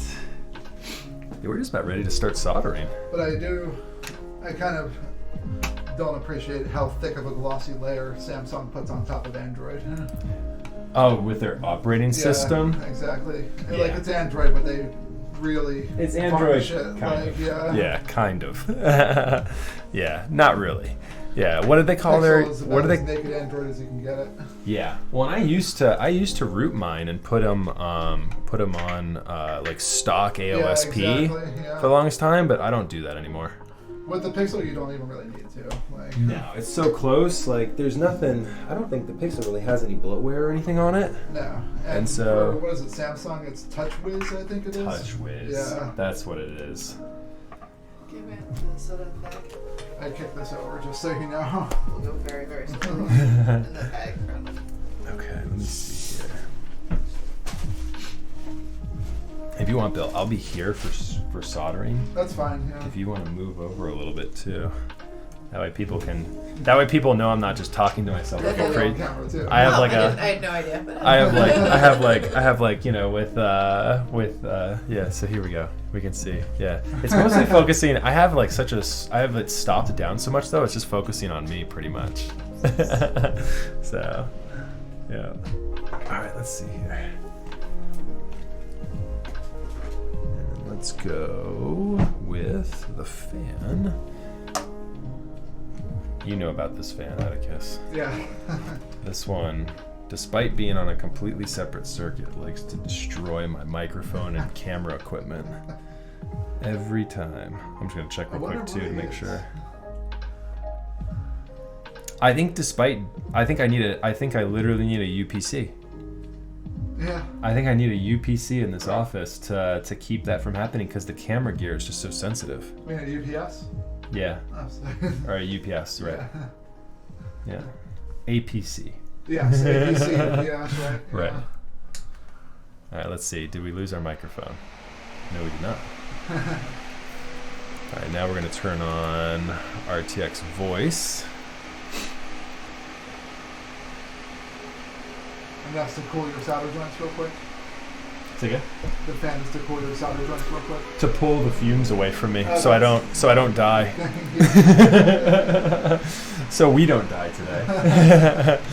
Because cancer sucks. We don't want cancer. If we can avoid it. Right. This is avoidable. This is avoidable cancer. There's no reason for us to get this type of cancer. Lead poisoning is no bueno. Yeah, people do really get sick from it. Yeah. Oh yeah. Okay, so say something real quick, Bill. Testing. Oh yeah, they can hear you. Our tech voice is absolutely incredible. Like I've gone back and listened. Like you hear how loud the fan is in person. Like it's not a quiet fan. No, and like the microphone is right there. Like yeah, it does pretty good. It's pretty good. Yeah, it does. For what is the noise cancellation? Yeah, it does. It does pretty damn good job. So yeah, I'll zoom in for this one. Yeah, isn't it pretty cool, Hionimi? It's a pretty neat technology. Yes, you'll see like as I solder this guy in, the exhaust pulls it straight away from me. Right. Yeah. It's like all those fumes just go right in there as opposed to in my face, which is wonderful. I used to solder with the exhale method. I would exhale every time I like soldered a joint, and I'd have the window open, and I'd just be like, "This is fine. I'll be okay here." I think we've got pretty good. I do it with my casting respirator. Yeah. Do you have a full respirator mask for it? The big things? Yeah. No, it doesn't have a face shield on. Have you worn that? Have you worn that at all for coronavirus? When it first came out? out? Did you like walk around like, yeah, it's like, oh, I have to go outside today. Walk around with the full respirator on. Yeah. There's this goober at the office who was walking around with his respirator on for a bit. I'm like, I get it. Okay, I get it. But at the same time, though, that thing is huge. It's so comically long. Yeah. He looked like Mike Shinoda from the Linkin Park album. Yes. Every day he had the huge respirator on. And I'm like, we're working in a corporate office where we're like emergency staff. So like staffing was basically if you had something you had to go in for, like a maintenance window, you went in for that window and then you left. So if like your maintenance window was at 6 a.m. to 7 a.m., you were out of the office by like 7:10. So there weren't many people there. So it was definitely over the top. I knew one guy that used the Model M in a cubicle. Oh, beautiful. You loved that guy. I luckily didn't have to deal with him, but I went in to visit my friend because I didn't work in that office and he did, but was still working in the same company. So I wanted to drop him off something and I'd heard it. I was like, who is typing like that? And he said, oh, that's Adam. That's Adam. It's just like he brings it in every day. It's so loud. Damn you, Adam. Full on bucket spring. Yeah. Not even an SSK. The dude's bringing in a full Model M. That's how a half-cube environment, you know. So as quick as I can. That's how my keyboard adventure started. I had the gaming keyboard at home, and I said I need something for the office, but it can't. And I was like, you know what I want? I want something like the old school Model M's, but those were so loud. I instantly was like, I can't get that. I can't do that to my colleagues. And so, so I ended up getting, I think my first Mech keyboard for the office was a VE off of Mass Drop. Yeah. Nice is, all things in perspective, I guess, right? I don't know if I would use that adjective now, but it worked. So facetious. It got the job right. It got the job done. Yeah. I started with duckies and having premium mod them and things like that for cables and different switches and different LEDs. Yep. If I could go back, I tell people to buy like Philco or Leopold's. Yeah, those are really easy to work with too. I just bought my boss a Philco. Nice. Yeah, Dale's still got the Philco PCB project, I think, going on. Have you heard about that? Custom PCBs for Philco? Yeah. Yep. At one point, I even bought a text case. There was a TKL case for Philcos. Oh yeah. Nice. Did you ever have a camo? Did you have a camo Philco? No. I always wanted a camouflage Philco. Those are pretty cool. Camo never had my opinion. The commando version. I think that's Nick Heller's favorite keyboard. Is it really? Like he sold his one-off prototype Jane V2 that Nathan Kim built, but he still's got the camo Philco, I think. Like I'm pretty sure. He's got like the whole function row built up with like class on it. He's the oldest stuff of us in the hobby, I feel like. Nick? Yeah, not like oldest big one, but it's been in for now. He's got quite a collection, that's for sure. Yeah, he's definitely got a good clack skull collection. I've never had. No? Never had. I mean, I've had the opportunity to get one, but it's never been like, oh, I really want that one. Yeah. This is what I'm fishing for. Yeah, right. I've got those ones that you saw in my case. Those are some of like the first round Copra ones. Wow. Yeah. Those are from like circa like 2008. Yeah. Yeah, those are from Sherwood. Yeah, so those are super old claps. Yeah, you can see sell them for DK. Yeah, you can see the tooling marks on it. Yeah. Like if you flip them upside down, you can see like the tweezer marks from the clack. It's so funny that you think about that and you're like, oh, that's so cool. It's such a loser thing to think about, like, but the guy's got Slack used his tweezers here at one point many moons ago. Oh, that's big dumb. Yikes. Was Clack the first? Clack was the first. Was it? Yep. Progenitor? Yep, Clack was the first. When it came to make. Yeah. Yep. So like the HHKB has been around since 2005, and that sort of like sparked a lot of people's early interest. Yeah, because it was made for enthusiasts. Yeah, and Clack, and that layout was so unique too. And Clack kind of came along and started making Topra artisans. Mm-hmm. And so some of the earliest ones are, fairly early 2000s. Because he was a resin artist before that, I think. He does other art. That's true, Hino-ran. That's true, Hionami. He's talking. He's like, I need to build fast, so he ignores chat, and then he continues to talk to his guests. And I'm like, yeah, that's true. That's true. Yeah, I guess I could start speed soldering through this. I've been cleaning the tip after like every pad, just like focusing on conversation. But yeah, no, Clack was one of the earliest, if not, Clack was the earliest like artisan, like, and then everyone else kind of like, that's kind of like their not mentor, but like their inspiration they got was like like you listen to like Kudos and Marcus talk, like a lot of what like their collection comes down to, like what they collect personally, is like those very simple Clack skulls. Like Marcus talked about it at the TCon in New York. Did you see that panel? No. When Marcus was talking about it? Oh, it was so cool. Rich hosted an artisan panel where Marcus was talking with Rob and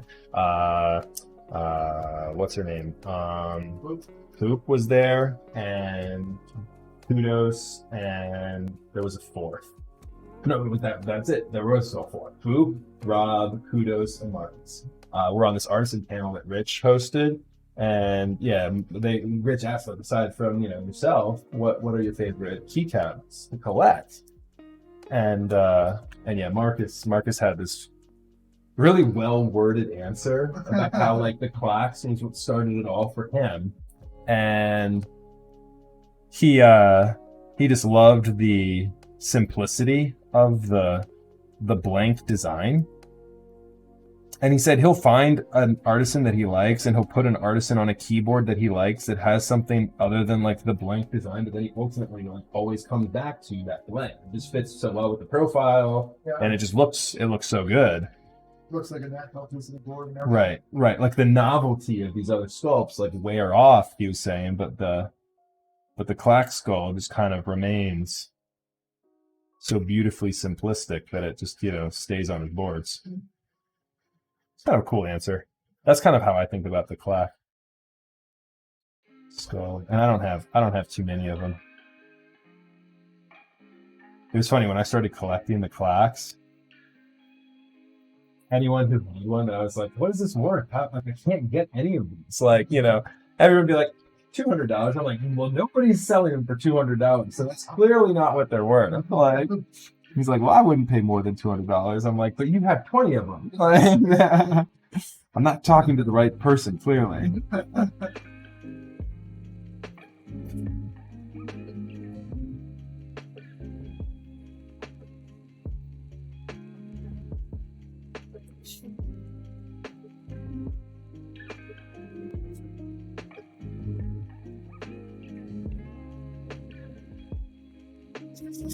Alrighty, we're moving and grooving now.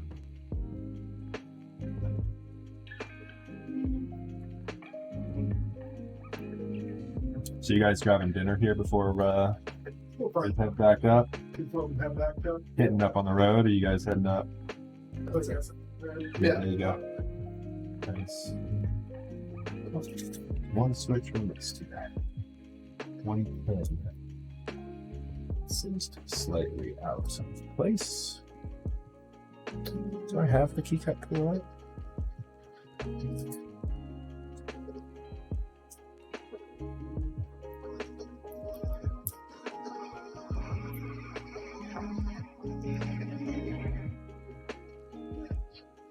Yeah, like they're so flimsy, the RAMA pullers. Yeah. They're so flimsy.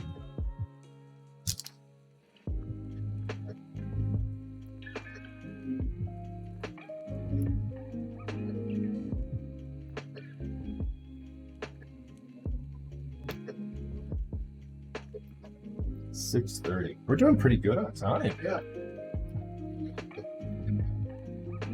See, I promise you, Hionami, if I'm pronouncing your name right, I hope I am. Ignoring chat has moved this process along fast.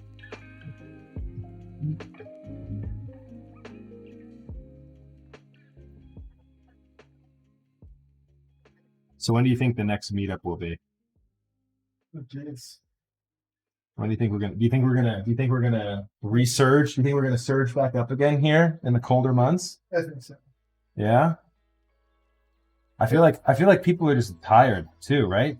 Like not tired, but just they're tired of social distancing. They're like, I'm ready to get back out there. It's like they don't care, and so yeah. I think we will. The numbers. Unfortunately, Megan still has to go in every day. Ooh. She works at a health center. She's therapist. So, yeah. Oh, that's scary. Mostly with the population that is most affected. Immigrants, people without insurance. Yeah. Oh man. And yeah. I am very lucky to be able to work from home, and still I'm probably going to be doing so until the summer. Yeah. Yeah. There was go by the semester when I work at a university. So fall was from home, spring is probably going to be from home. Yeah. You know? Yep. I only live 10-15 minutes from campus anyway. So. Oh, that's not a bad commute when you're going in. But yeah. No, I would assume you're going to be. Till at least what? No, I mean, the people that you're supporting aren't there anyway. They're doing it from home. So why are we in the office? Right. Yeah. It just makes it so that the cleaning crews have to go in and clean after every day. Yeah. I went into my desk and it's got a layer of dust on it. Oh wow. Yeah. No kidding. It was sanitized. Like they sanitized the campus after the spring semester.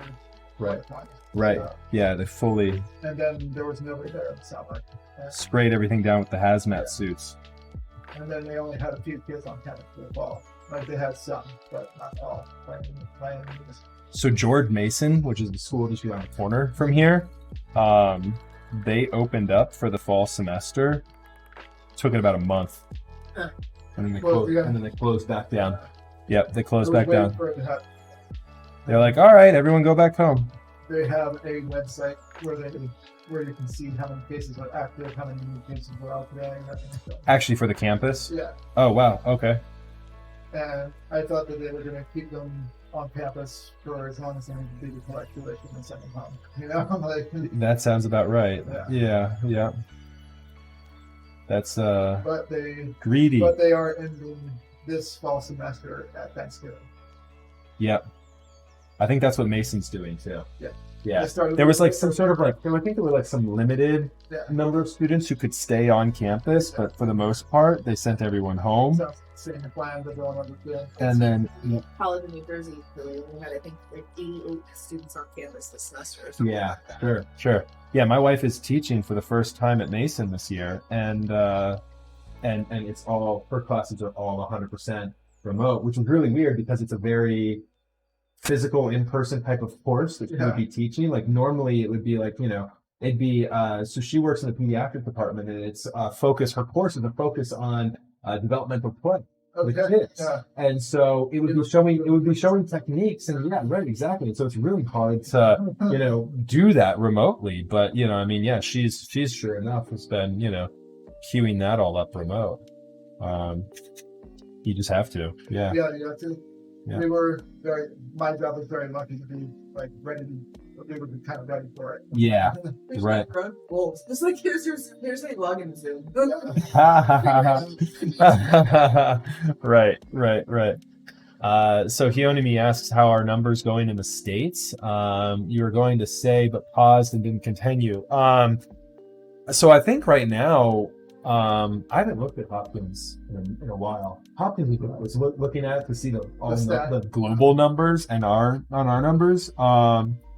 But you can use there's, if you Google it, Hionimi, there's a Johns Hopkins resource that shows a pretty detailed view of the United States and what the numbers look like. And the real interesting figures are somewhere on there. There's like a link for show me the trends, and the trends, one of the nice links there is which states have flattened the curve. That's what kind of like they linked to, which was a really useful one. And you can see from a state to state level which states are doing well, which states are red, which states are green, all that. Washington DC has been one of the best. No, Ohio is really bad. Yeah, like Florida had a really bad outbreak. Arizona had a really bad. Yeah. But then the numbers that have been coming out of France and Europe, France and Germany, are really what I think the newscasters started like talking up on. Yeah, and so that's what I was getting to at first there for a second, Fionini, where like the European numbers were like Macron. Yeah, Macron completely like put a curfew in place in France, and like you can't be out after like 9 p.m. Yeah, like and Merkel would have liked to do the same thing, but she doesn't have as much like authoritative power in Germany, and so she couldn't just close everything down. But she was like, the numbers, we should be doing what France is doing, is closing everything down to try and stop it in its tracks, but. I think we're delaying behind the alarming numbers that Europe has seen. Yeah. The United States. I think we're delaying a little bit behind that. I think they're in general like a month or a couple weeks behind, so it's. Yeah, Europe has been a pretty damn good warning system for us, and it doesn't really look like our politicians are paying much mind to it. So, well. Without politicizing, just bringing it all, Yeah, right, exactly. Yeah. That's right. That's right. Yeah. The beginning and end of it is November 3rd. Vote. Vote. Yeah.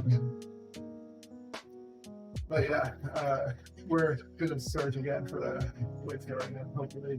Philadelphia Department of Health is kind of prepping for it. We're bracing up, and everybody's kind of remembering what the best practices are. Right. Slack that you go into. Yeah. So I work for a couple of different clients. One of the clients I work for, actually the more notable 3-letter agency that I work for is of the mind where the leaders of that department said we're in phase 4, which consists of you don't go in unless you have something to do, and then if you finish it, you leave. Like there's no normal business day. You're not just going to the office from 9 to 5 for no reason. And that continues until there's a vaccine. That was his policy. Yeah. One of these other agencies I'm working for is trying to ramp back up to 100% in November. Back into office? Yeah. For no reason. For no reason. Yeah. I'm like, all of our developers have just proven that they can work 100% remotely. I mean, that's been a detriment here. Right. I have a dev network that's 100% remote access. Like, and they can all get into it, and they develop in dev and then push to production. As they should. And we can have one guy go into the office every week to push into production the updates, and that's like, then they leave. And so there's just no reason for it. Yeah, there's just no reason for it. And so, so we're actually that office. I just ran a whole bunch of network equipment to support half of the office moving to the other side of the building so that they could be more socially distanced to a part of the building, so that more people could be there. I'm like, this is just like, let's waste a bunch of man hours. Like, I'm not cheap. Like, my salary's not cheap. Like, just wasting a whole bunch of man hours and effort to do something that doesn't need to exist. Yeah. So, anyways, that's above my pay grade, quote unquote. But it's like that. You need to be here in the office for $10. Yeah.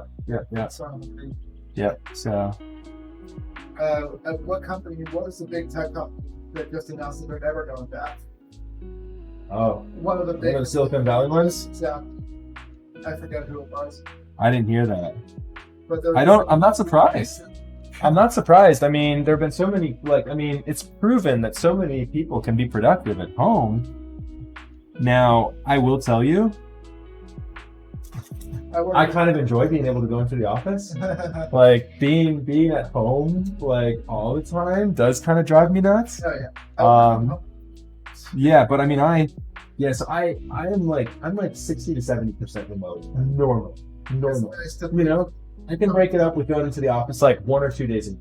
Yeah, and so that is nice. If I was at home 5 days, and I was for a bit, I was 100% remote when I first started with this firm I'm with now, and yeah, I gained 7 pounds, and I'm like not working out. I'm like on the schedule. I'm like, oh, I just wake up when I wake up, and I just do my work when I do my work. No one cares. So far away. Dropbox is going fully work from home. Yep. So that's big Skid Row. Yep. Thank you for that. Yep. A payment card company. Okay. And it was a small company under real remote. Yep. But yeah. It just saves the company so much overhead too. We used a managed data center that was PCI compliant and all that. Yep. And that was that. Yeah, I mean, you go in for, installations and upgrades, but, and decommissioning old stuff or, troubleshooting from a physical layer if you need to, but... Meet clients. Yeah, face to face, like, just to say hi and give you a rundown of what we're doing. Yeah. Yep. Yeah, I mean, it is. Yeah, I mean, it's a little bit of a mind shift for the sales team, I'm sure. But yeah, you just do everything on Zoom now. I bet they hate like the old school salesmen. Being social. Right, they've got to hate it. Yeah. And I did. Even when I worked from home for 5 years, every single day I was just like, I need to go out and do something. Right. I need some sort of human interaction. And not only that, but it's just like I can't turn it off at a certain point. It's like I always feel like I'm on the clock. Yeah, that's another big thing. Like they actually, so Booz Allen, who I work for, actually put in a lot of like training and like mental shift, like sort of awareness at the beginning of this. Like we're all remote. You got to still make time for yourself. Yeah. Like remember, there would be times when you would get up from your office and you would go talk to a colleague. Yeah. You should be getting up in the mid-morning and going for a walk. Take, your conference call you don't anticipate needing to review slides or something for. Go walk while you're on your conference call. Like, get away from the desk and also just disconnect. Because I would find like when I first started with them, when I was 100% remote, I would find that I'd be working like 7 a.m. to like 9 p.m. I would pick the kids up, I'd take a couple hours with the kids, put them to bed by 7, and then I would be back on until like 9, 10 o'clock. I'm like, why am I doing this? I need to stop. Yeah. Not only that, but I would go straight from, I'm done working today. Time to open a game and just not move from Right. Ain't that the truth? Yeah. Ain't that the truth? Yeah. Yeah, I can do that. So what are you in the middle of right now? Do you game as well, Megan? But oh gosh. Time for it. I'm doing now. Yeah. Civilization. Oh, there you go. Everybody loves Civ, right? Nice. But I still have LAN parties with my friends from high school to play Civ. Oh, no kidding. Nice. I never got into Civilization. That was always, the complexity of that was always... It's only really worth it if you have the friends and the time to put in. The friends that will spend 6 hours to 8 hours playing. Right. Yeah. I can see that. Civ was really Chess makes sense. Yeah, sure. That's cool. I've been playing Destiny 2. Oh, yeah. Yeah, I played a little bit of that. New DLC is coming out in November, and it's supposed to be like all new games for the material coming. Ooh, nice. Of course, I'm going to buy Cyberpunk 2077 when it comes out. Yeah, that looks cool. Are you do you do any console? I do not do console. Yeah. We have a Switch, but that's all mostly. Yeah. Oh, I like the games on Switch too. Have you thought about getting into VR? Like that's the next thing I'm looking at. I don't have the space for it, really. No? Yeah. I'll show you guys my basement before. I definitely have the space for it, and I've been thinking about getting into VR. Yeah, I've been thinking about it. So like the treadmill. Yeah, we want to do Ready Player One style treadmill. Those are cool. Yes. Yeah. Like there was one a couple of friends of mine who were like super into VR. We're talking about a couple of weeks ago. Yeah, they're intense. But I haven't seen anything like them before. Right. So one of my buddies who I've been in touch with from like video, so that's the commonality, but I've just been in touch with him since like 2000, right? I mean, we're like lifelong friends, it almost feels like at this point. But started off virtual and has been that way almost entirely because he moved out to Silicon Valley, and he works with Dan Harmon from Rick and Morty. He works on their video games. so like Dan Harmon's like his boss. I'm like, oh dude, I'm so jealous. And he doesn't even like the show. So I'm like, my friend Orlando, he doesn't even like Rick and Morty. So I'm like, can you get me a whole bunch of like Rick and Morty stuff? He's like, nah. No, I'm not gonna do that. Yeah. But yeah, he's super into VR, and like I'll be chatting with him, and I'll be like, what are you up to? I'd be like, I need to go for a run or something here in a minute, and he'll be like, yeah, I don't know if I was gonna go for a run, or if I was gonna play some Beat Saber for a little bit. I'm like, is that how you work out? You just play a VR game? He's like, oh yeah, you pick up a sweat. I knew a kid in high school who's still one of my best friends. He dropped an immense amount of weight playing DDR. Oh, I'm sure. He dropped 75 pounds. He dropped so much weight. That's life changing, man. Just things that like I saw him, I did not recognize him. What happened to you? Oh, I've been playing some DDR. No, it's just like I play DDR all day. I stopped eating as much. Right? I play DDR. Nice. That's funny. Is that one of the ones where you could like actually get a setup for the home, or is he going to the arcade? Because I like the vision in my head of him just being at the arcade all day every day, like playing DDR. We had close to us, which like had just a core group that was there all the time, which was fun. That's cool. Yeah. And he's just there. At the arcade, like just didn't care if you hung out all day. Like, right. Sure. They didn't care. You're spending money. You spent money on the machine. Yeah, you're spending money. Yeah. I just watched Game Over on Netflix. Yeah. Have you guys seen that? Yeah. Oh, so good. Brought back so much nostalgia. That's good. Ready Player One is pretty good. Yeah, so I read the book. I had not read the book. I didn't like the movie as much. Obviously. I mean, that's right. I mean, that's always the answer. I did that from as a kid. Yeah. Lined up after gaming for audio. Yeah. But yeah. Nice. Yeah, I think I've actually got the paperback on my nightstand still right now. But the other game that I want to get that is actually good now, I hear, is No Man's Sky. So like that game had some like interesting publicity when it first started coming out, didn't it? It had a really bad rocky launch. Yeah. Like, right. That's what I think what I heard. Branding of claims did not stand up at launch. Right. But if you ignore all of those claims and then just kind of proceed in with it with an open mind. Yeah. They've done a bunch of stuff, like released a bunch of DLC for free, things like that. Okay. So, yeah. Interesting. For the people that I know who play, they will say it's a lot of fun. Nice. Yeah, because it was supposed to be like that sort of like open world, fly to a planet and do whatever you want to do on the planet and fly around. Procedurally generated, I think it is. Yeah. But yeah. It's a pretty big undertaking. They claimed at launch that it was so big that no two players would ever find each other, and that day one, 3 players got each other. But they couldn't see each other in the world. Brilliant. Brilliant. They're like clipping on each other. They're just like, they're definitely on the same planet, the same spot. That's funny. Well, you would never find each other if they like coded it to a way where everyone's invisible to you. You'll never find another. Yeah, they technically still held up their word on that one. Right. That's funny. That's funny stuff. And it goes on south that one. Right. So I'm trying to read this. So which clip is there on the U80 PCB? The main one there on the right. Which clip is there on the U80 PCB? The main one there on the right. The clip. I'm looking on the right. A clip?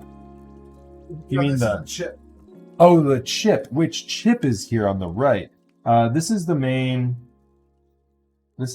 chip. I think it's probably an Atmel, but I need to take a picture with my phone and then zoom in to actually see that. My boomer eyes will definitely not see that by default.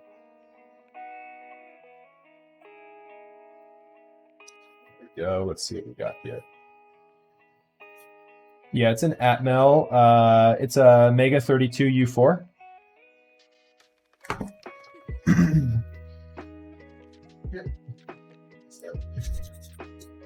Yep. The 32 U4. I think that's what all the QMK compatible PCBs run. I think so, but I am so far from being on the electrical components of the PCB. Yeah, like I struggle through it. Like I basically have learned everything I know from Super User. Yeah. Right. So I know enough to solder a pin to a pad, and that's it. Right, exactly. I know that, and I can go one step further, and I can trace things out if there's a problem. But other than that, I don't really know what I'm doing with microcontrollers. And I sit through engineering courses, but I still can't do it. Yeah. And Heine took it one step further and he started designing them. Yeah, right. And now he works for Honeywell, as we were talking about earlier. I thought about approaching some of the engineering either professors or students and being like, hey, you want to design a PCB and a keyboard with me? Like, right, yeah. Yeah. I feel like Heine does like work for everybody these days. It's like Wilba and Heine and like Team McLovin. Yeah. That's another popular one these days. So we're doing pretty good on time. 6:45. Oh, Hoodrow is making, I think, is it Hoodrow or Handrew that's making the replacement 1.2 OD PCBs? Thank God. They're making. They need to redo every Matrix PCB. All of them. Don't stop there. Hoodrow, are you watching? Don't stop there. Do them all. Yeah, I've seen Hoodrow in Customs chat before. Who's the other person? Handrew. It's H-A-A-A-N. Oh, yeah.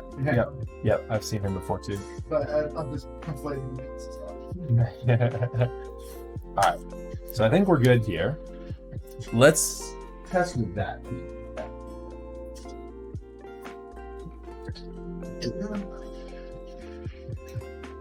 All right. Before we turn the fan off, we'll get the victory of turning that fan off here after. Test this out.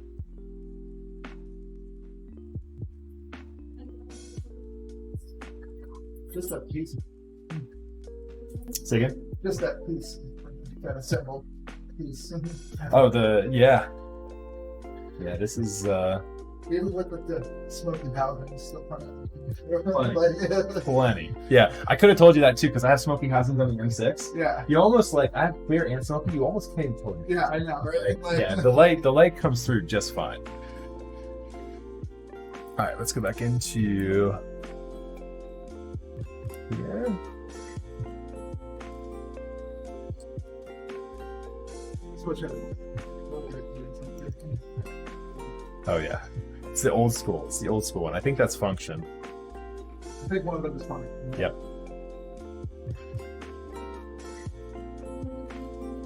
Trying to hit just the switch and only the switch, so I don't get my finger accidentally in between and touch the plate. So I don't get fingerprints. So I don't get fingerprints on the plate.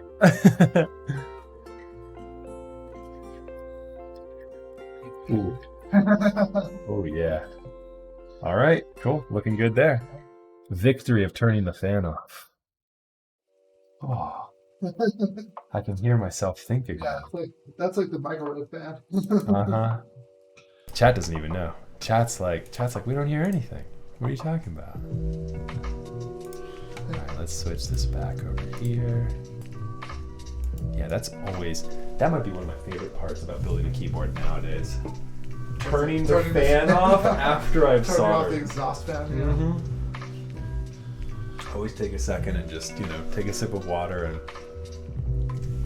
relax after straining at the PCB for a minute. Yeah. They have in the engineering school. They have hoods for you to solder in, like the booth that you put, you put it in, and it's got the barrier in front. Stuff? Yeah. It's not sealed off with the gloves and everything. They have those for chemical engineering. Right. But this one is just a space at the bottom so you can put your hands under the glass. Okay. Yeah. Sure. But just so you get type right out as far as the exhaust. Yeah. Right. Yeah. It filters everything out. Yeah. I'm assuming they're using probably a leaded solder there too. Probably. They just got rows and rows of Weller soldering irons. Oh yeah. Yeah. Where did my little paintbrush? There it is.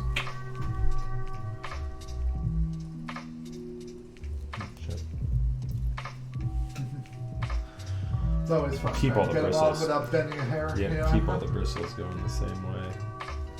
Can't afford to lose any more bristles on this thing. It's a cheap Chinese paintbrush, but it works perfect because it doesn't hold anything in it. Yeah, and so I got like a $5 pack from Michael's. That's what is it, Golden Tack Line or something like that? Yeah, it's like the cheapest paintbrush you can find is actually the best ones for soldering. But yeah, you can't afford to lose any of those guys. All right, Yeffy said something here.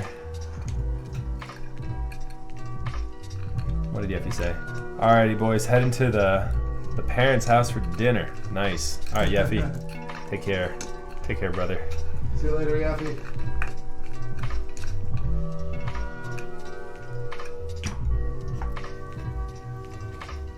All right. Restore order real quick. And then, guess what it's time for next? Polishing the plate again. Because despite my best efforts, we still have fingerprints on the plate. We breathed on it, so. Yeah, right. We looked at it, and so there's fingerprints on it now. There's definitely going to be some here.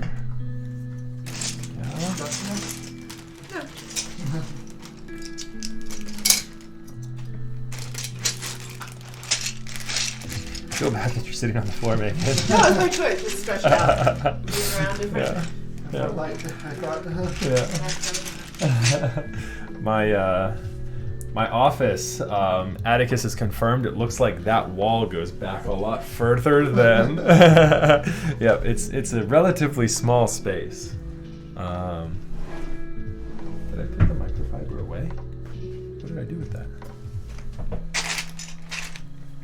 I literally just had that. I don't know where it's at. See it? The microfiber? The gray cloth? No, I don't see it. Yeah. Is it under your glove? No. Under the PCB? Huh. We can break out a new one. We can always just break out a new one.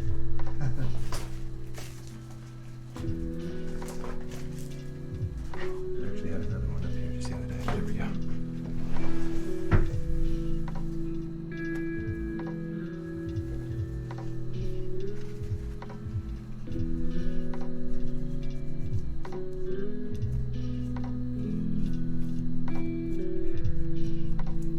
All the ones in between the switches are almost like impossible to get. Yeah. You're not killing yourself over it. Yeah. We'll make an effort. It's a beautiful looking plate though. Yeah. It's really cool. The way the light hits these T1s, it almost looks like there's like a white accent on the right side of them. Yeah, like look at this. Like the way the light hits some of them. Do you see how it like reflects off and you have like the arrow on the right of the switch a little bit? Yeah, it's just how the light box is hitting the right side of it. I don't know if you can see. I don't know if you can see that, chat. The Deskey's films are white films as well. I don't know if that might play into it at all. Yeah, I see that. I wonder if it's like. I wonder if the light is maybe going through the cloudy housing, reflecting off the film, and then kicking back up on us. Deskey's doesn't do transparents, but it doesn't even matter really. Yeah, I done the black ones. Man, Deskey films though. I don't think I'll ever buy them again over TX. Like if it, you know, I'll use the end of this stock that I have, but I'll be done with it after that. They work well once they're in there, but it's just murder getting them in. It is. It is absolutely murder getting them in there. All right. It's time for this behemoth. It's actually the first time we've taken it out, chat. You guys remember this if you watched the first one. Here's the box that the RAMA U80 comes in. The best packaging in keyboards. It absolutely is. The only thing else they could have done to top it would be to include the travel bag, but that's it. Yeah, right? Yeah. Don't worry, I already fingerprinted up that way good. Oh, on the back? Yeah. Yeah, a little bit of fingerprints. It's not that bad. We'll get the microfiber out for that. That's an easy one. And now chat can see like my light box, my camera up there, like me. Who was it? TGID took a picture of his M65 the other day, and his face in the reflection of the weight. That was really funny. Like, nice. Hey Bill, I'm actually going to use you here for a second. Yep. You can hold on to that for me.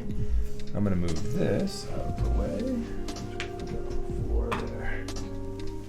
Just so I'm not putting that down, potentially on solder flux.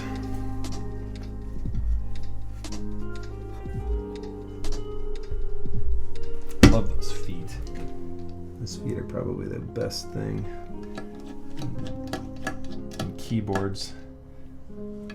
yeah, those So feet. nice. Yeah. Dale's doing the same kind of ones on the 959 Mini. Dude, it's great. The 60%. Have you seen that? The No, renders? I haven't seen his. The renders coming out of that one are incredible. It's not the Mech board, is it? No, the Mech 65. That thing is so good. That thing is so good. I messaged him the other day. I was like, "Are you really doing this?" And I was like, "I'll buy the McDonald's T-shirt right now if I need to." Like, he's laughing. He's like, "Don't just yet, but maybe we might do this." Oh my god! I I'm can like, only imagine. I was we were going all the Travis Scott like McDonald's gear, and we were like, yeah, don't do the jorts. Definitely don't do the jorts. But there's like jorts for P-Wade.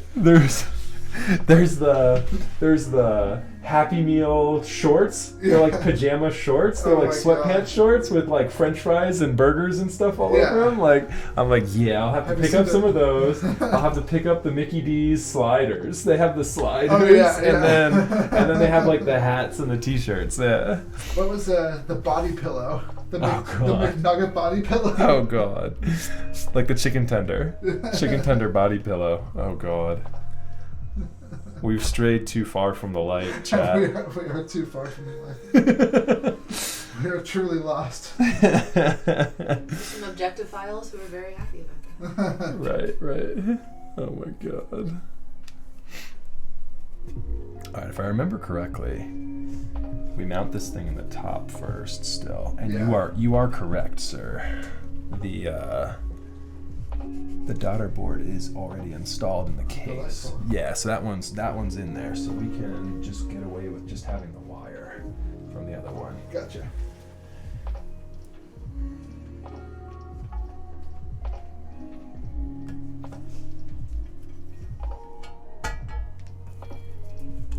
Look at that fit, man. Oh yeah. Oh yeah. Fits right in there. There we go. Thank you, sir. I accidentally shorted somebody a daughter board.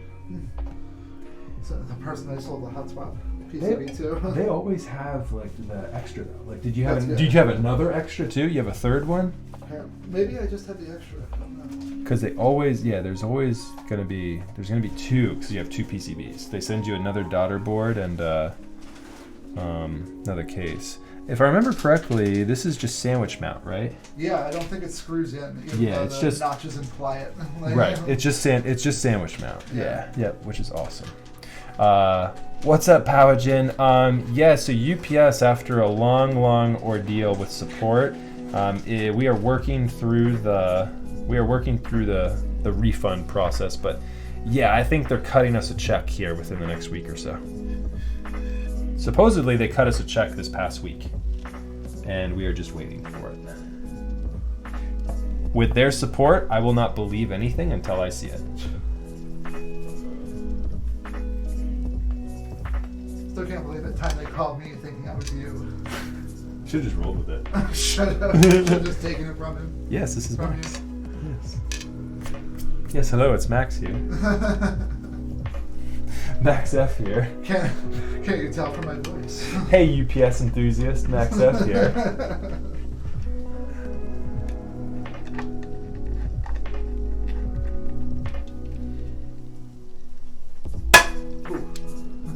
Nah, we're good. Sounds alarming. We're good. It's actually the sound we wanted to hear. Yeah, the clump Yeah. of the two halves fitting together. Yeah. There we go.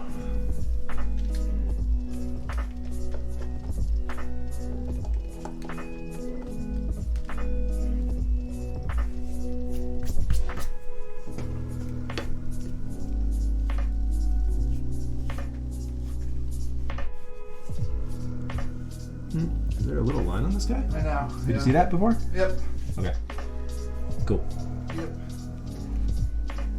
With the mirror polish, you'll never see that unless you're like you're under this light. Yeah, exactly. You would never see that in normal lighting. Yeah, the person who had it disclosed it. I have such trouble like selling things because I'll take really, really good pictures under that light. I know, right? And I have such difficulty explaining to people like, you won't normally see this. Like, let me also take like a normal human being photo for you so you can actually see what this looks like. Yeah, yeah, because like anything with like a pit or something on a case, like, you know. Yeah. I'll disclose, of course, and ooh, yeah. Oh yeah. Look at that. All monochrome. That's beautiful. Yeah, we need to buff this just a little bit here by the space bar. Those are like the everlasting fingerprints. I cannot get them to leave. Like, stay there forever. Yeah, yeah. Chat, look at this. Ooh, would you please? I love it when you can see the camera in the video. So the keycaps we've got for this is Hyperfuse Origins. To your left. So this is gonna be dressed up in Atticus's keycaps here. Extraordinarily shown up HFO. There we go. I'm ready. So where are we putting the artisans too? Maybe identify that too. Escape and Matilda for the death caps. Okay. And the print screen cross break scroll lock. Beautiful for the stumps. Yeah. Beautiful. I love it. I'm 100% in. I'm all in. You know, it was murder trying to find a picture of HFO in its tray so that I could figure out how it goes back in the tray. Oh, yeah. You got it. I think I got it. Like, with the exception of the extras. This row right here. They always ship it with this space bar, and then they ship it with the wing key space bar. Okay. And so this one here. Yeah, so it's in this bag. So normally like those extras there would have just gone in the, but yeah, you came very close. I only found like 2 pictures of it perfectly in the tray, and I was just like, they're totally different too. Like, right. Yeah. We've got a couple people saying this is gonna look gorgeous. Oh yeah. Hyperfuse, despite all the issues it's had over the years and the publicity it gets, it's objectively one of the greatest colorways, if not the greatest colorway of all time. Yeah, I love Hyperfuse. My whole desk, my whole office is grays and whites at home, so perfect. This goes with that. Yeah. Including the hexagon desk mat that's white, the white version of it. Oh, nice. Yeah, that'll work well. Yeah, that'll work well. Danke.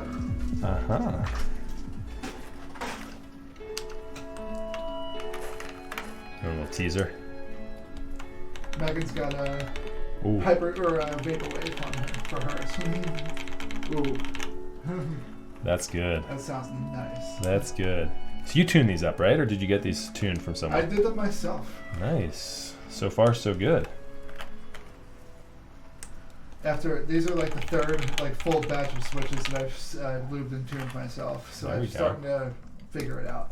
There we go. That's what's up. And only the second batch that I filmed. These are the row 5. Delete slot page down here. I think this is the right page down. Wait, which one's which? I love GMK sets, but sometimes that part's confusing. Yeah. It's that second row here with these guys. Home end. Page down. And then delete. Where'd the delete key go? There it is. We're good. So is this your layout of choice for the TKLs? Do you everything normally... except for step caps, yeah. Or standard? Yeah. Everything except for standard caps. Nice. So you normally roll with the 2U, the normal split. To be honest, the space row I can be flexible with. My 6.25 or 7. Wing keyless and things like that, and so it's not a problem for me. Do you go 6 point? Did you do 7U for the wing key for the 1.2? I think so. Okay. Yeah. Yeah. There we go. I should tell you how long ago I built it. Yeah. Yeah. Did it have the same bottom row as the Jaguar, or did it have this bottom row with the 4 cluster on the right? I think it's got the blockers, so I think it's 7. 7 then for sure. Yeah. Oh yeah. Yours has got the blockers. It's then, got blockers. Yeah. Yeah. I have the Wind Key. I have the Wind Key 1.2. Someone asked, oh, Rez, what's my opinion on the aesthetics of the Wind Keyless TKL with F13? I like F13. F13 is kind of like a throwback to the what was it, OTD? Yeah. Who did F13 first? Was it OTD or was it LZ? I can't remember. I was gonna say LZ next if it wasn't OTD. Yep. And it's a beautiful artisan spot, but yeah, it's a fantastic artisan spot. I don't mind it. I think not my favorite. Yeah, I think the spacer between escape and the function row is kind of nice. Mm-hmm. But I certainly don't mind it. I'm waiting for my Jane CE still. That's another reason I came back to the F row too. Just using the spacing to hone myself in on where I am. Mm-hmm. It's a big thing for me. Yep. Oh yeah. I admire those who can use a rectangle and not look. Oh yeah. I should have gotten this set. Yeah, the JWK one though is not too bad. The colors are pretty good. Did you look at it? I did, yeah. Yeah, the colors are not too bad. Oh, do you do scooped or bars? I do bars, please. Okay, gotcha. Scoops or bars, FWJ. I know, you do bars now? I do bumps, yeah. Oh. For SA, I always did deep dish. That's what I was like, I hated that you used to do the scoops. I use the scoops. I use the scoops. I'm part of the... I like the scoops. Careful, folks. I'm part of the scoop master race over here. Yeah, I'm a scoop guy. You're a scooper. Are you a touch typer or do you look? I'm a touch type, yeah. I actually had a QXP built up with, or dressed up with some Olivetti typewriter caps that had no homing on it. No, none at all. None at all. None at all. And so that one was fun. That one was fun. That would drive me crazy. My buddy, when I first got into the hobby, I got him a nice board. He got a nice board before I did. Oh yeah. And what did he get? A CPSQ. Oh. Gone. The one. the Gone. Yeah. The Gone board. Okay. So he's got that polycarb Gone CPSQ. No kidding. And still has it. No kidding. Yeah, you don't get rid of that one. It's a weird layout, right? Gone does the compact full-size layout. Yeah. All right, so we're good. We're good with this one. If you want to. Oh wait, no, we're not. Pass me the tray and I'll button it up. Cluster. Yeah, as soon as I get the arrow cluster on there. Take your time. Oh, I'd like to use the purple arrow cluster. Oh, purple. Yeah, sorry. No, you're good.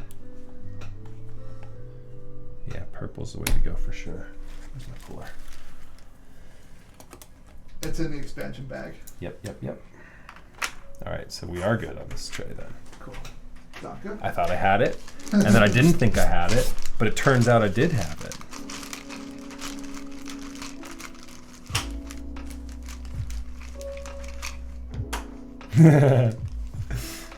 Chad's telling me just put scooped on it when he's not looking. Pull the swapperoo. If I remember correctly, the spacebar from your U80 the first time around, I loved. So, you ready? Yeah. That sounds pretty good. Pretty darn good. You know what we need to do? I messed up. We need to put the codes on instead of the 3 keys. Well, of course, yeah. Yeah, we got to put the codes on. It'd be heresy to not do that. Also, are there 2 purple arrow keys in there? Or no, you know what? One of the arrow keys was under this space bar. Yes, it is. Yeah, that was just hiding. And the other arrow key's right there. And then I'm going to give you back 2 Windows GUI keys. Or do you want to just put them back in this bag? No, I'll take them. There you go. Doctor. There's one. Yeah, you got to do the purple accents, chat. You got to. Can I have that perp?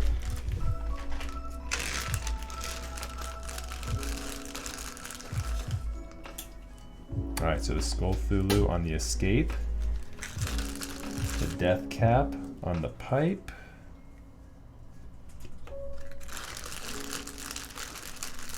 Not to be anal, but that's actually a Rev Thulu. Oh, it's a Rev Thulu. Yeah. God, yes, no, you're right. Skull Thulu is the one without the OG. Yeah, that's the Rob. OG one. Yep. Excuse me. Excuse the crap out of you. I just get so damn diuretic. See, I can't even say the word I want to say. I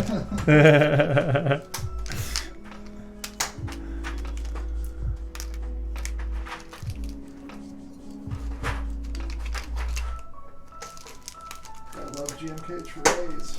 Stupid push pins. Oh yeah, those things are like gold. Hey, if you don't like it, I'll take it off your hands.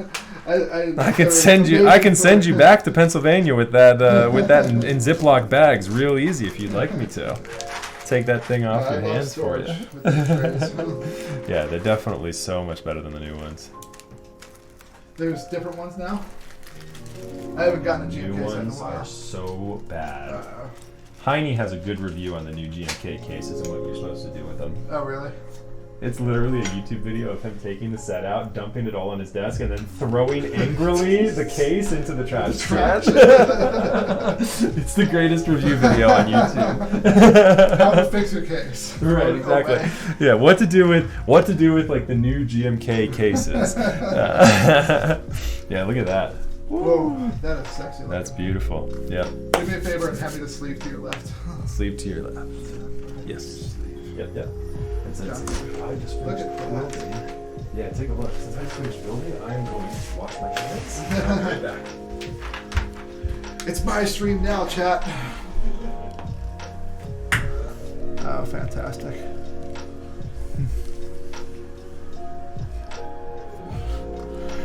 Under Max's lights, you can really see the shine that I put on it.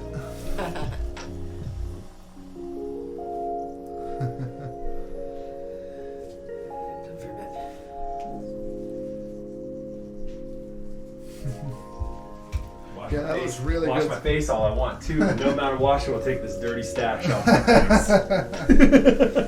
face. She's so angry instantly. Yeah, why is there a mustache on your face? That was so good. All right, let's do this. Let's plug this thing in and do a typing sounds test, and then get you guys to dinner. Thank you for speeding through it, Max. I'm sorry, chat, to make Max rush. Ooh. All right, we got to fix the colors real quick though too. Let's go fix these colors. Let's do lighting.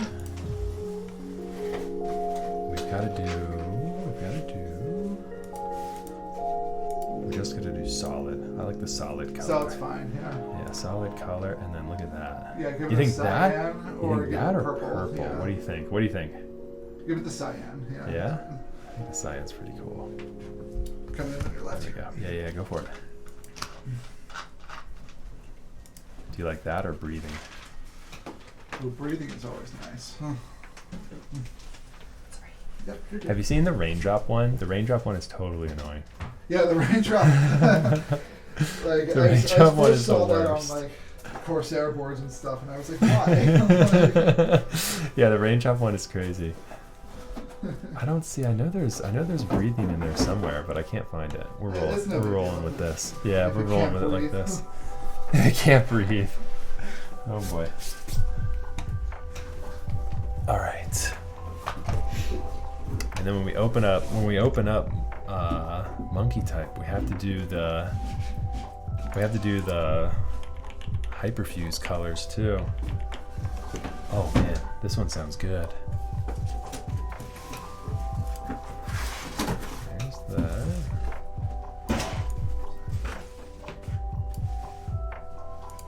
Let me go here. Let me get this fixed.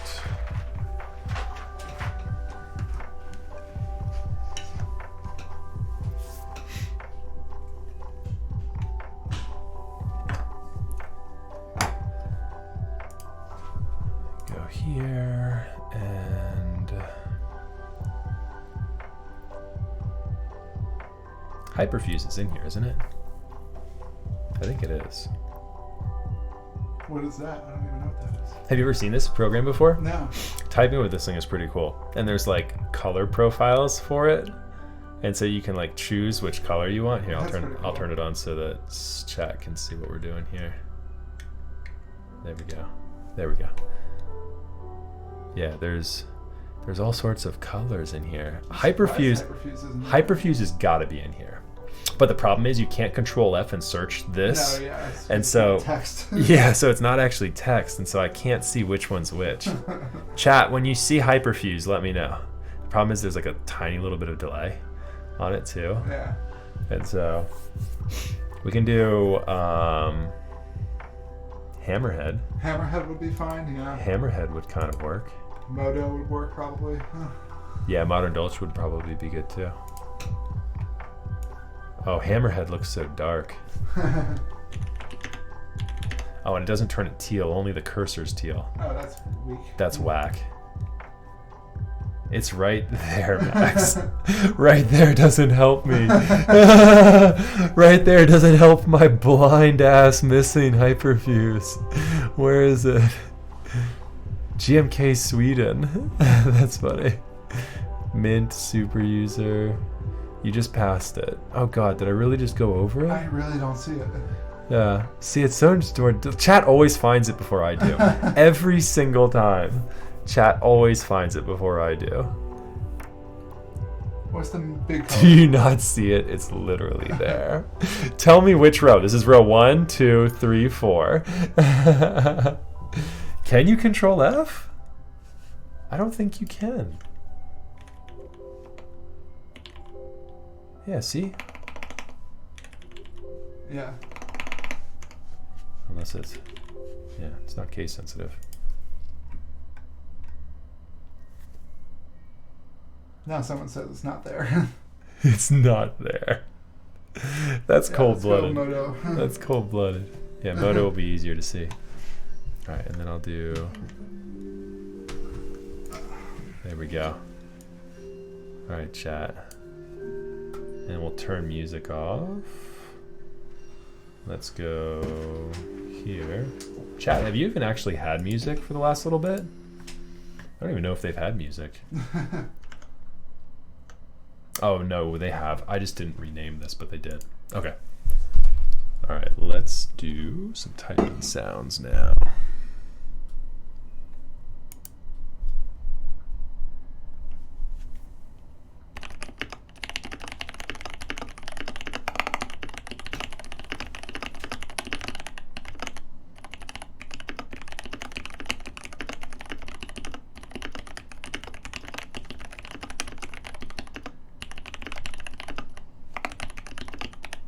I'm like getting blocked by my mic arm.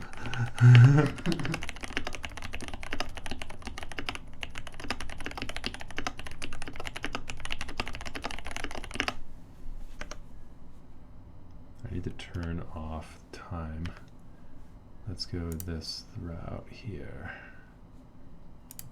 Boom. This is better. Sounds pretty good. What do you guys think?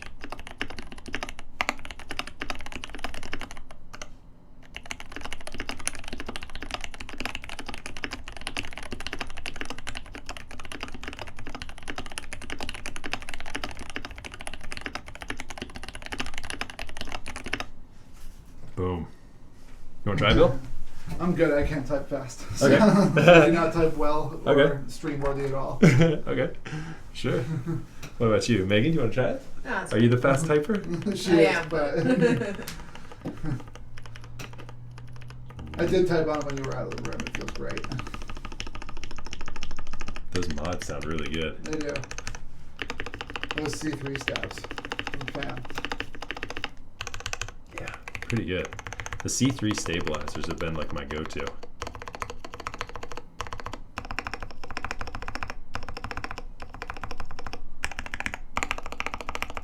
Ooh, that backspace key.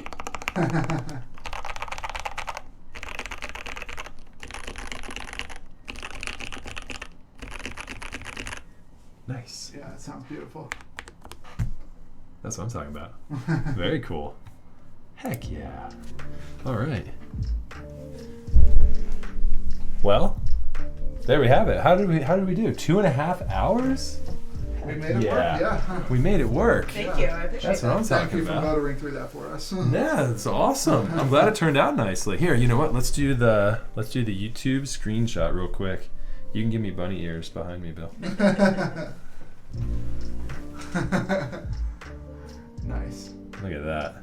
Ooh, ooh, ooh. Oh, yeah, look at that reflection between. Yeah. So nice. The stumps and the, oh man. Fall off. The stumps, the Skullthulu. No, do they? I'll be careful. Yeah, I'll be careful. And then I love death caps. Those death caps are something else. Yeah, I love that. It's the same. For me, it's the same play as the Clack Skull. It's just the blank profile. It's just like so nice and seamless. Yeah, yeah, that thing is pretty sweet. There we go. Well, there you have it, chat. Hope you enjoyed that. We are gonna go grab some dinner. Any final remarks? Thank you so much, Max, for taking care of us, man. Hosting us while we were here. Bill, Megan, it was a pleasure. Yeah, good to know we can get it home safely this time. Yeah. Yes, right, exactly. If something happens in shipping this time, no worries. No worries on this one. We'll have a safe drive home, a nice relaxed drive home. So yeah, all right, chat. We will see you guys tomorrow. I think I'm gonna build up like a Gundam or something tomorrow. So. and then I'm off for like a week. All right, chat. Let's see real quick if we can raid somebody, and then we are out of here. Who's streaming right now? Mech Merlin, easy. Boom. Start raid. All right, chat. Throw Mech Merlin some Max F emotes for me. Get them ready. If I missed your messages today on chat, I apologize. I know I haven't been paying too close of attention to you guys tonight. But thank you for tuning in, and we will see y'all next time. We're raiding now. Boom. Later, nerds. There we go.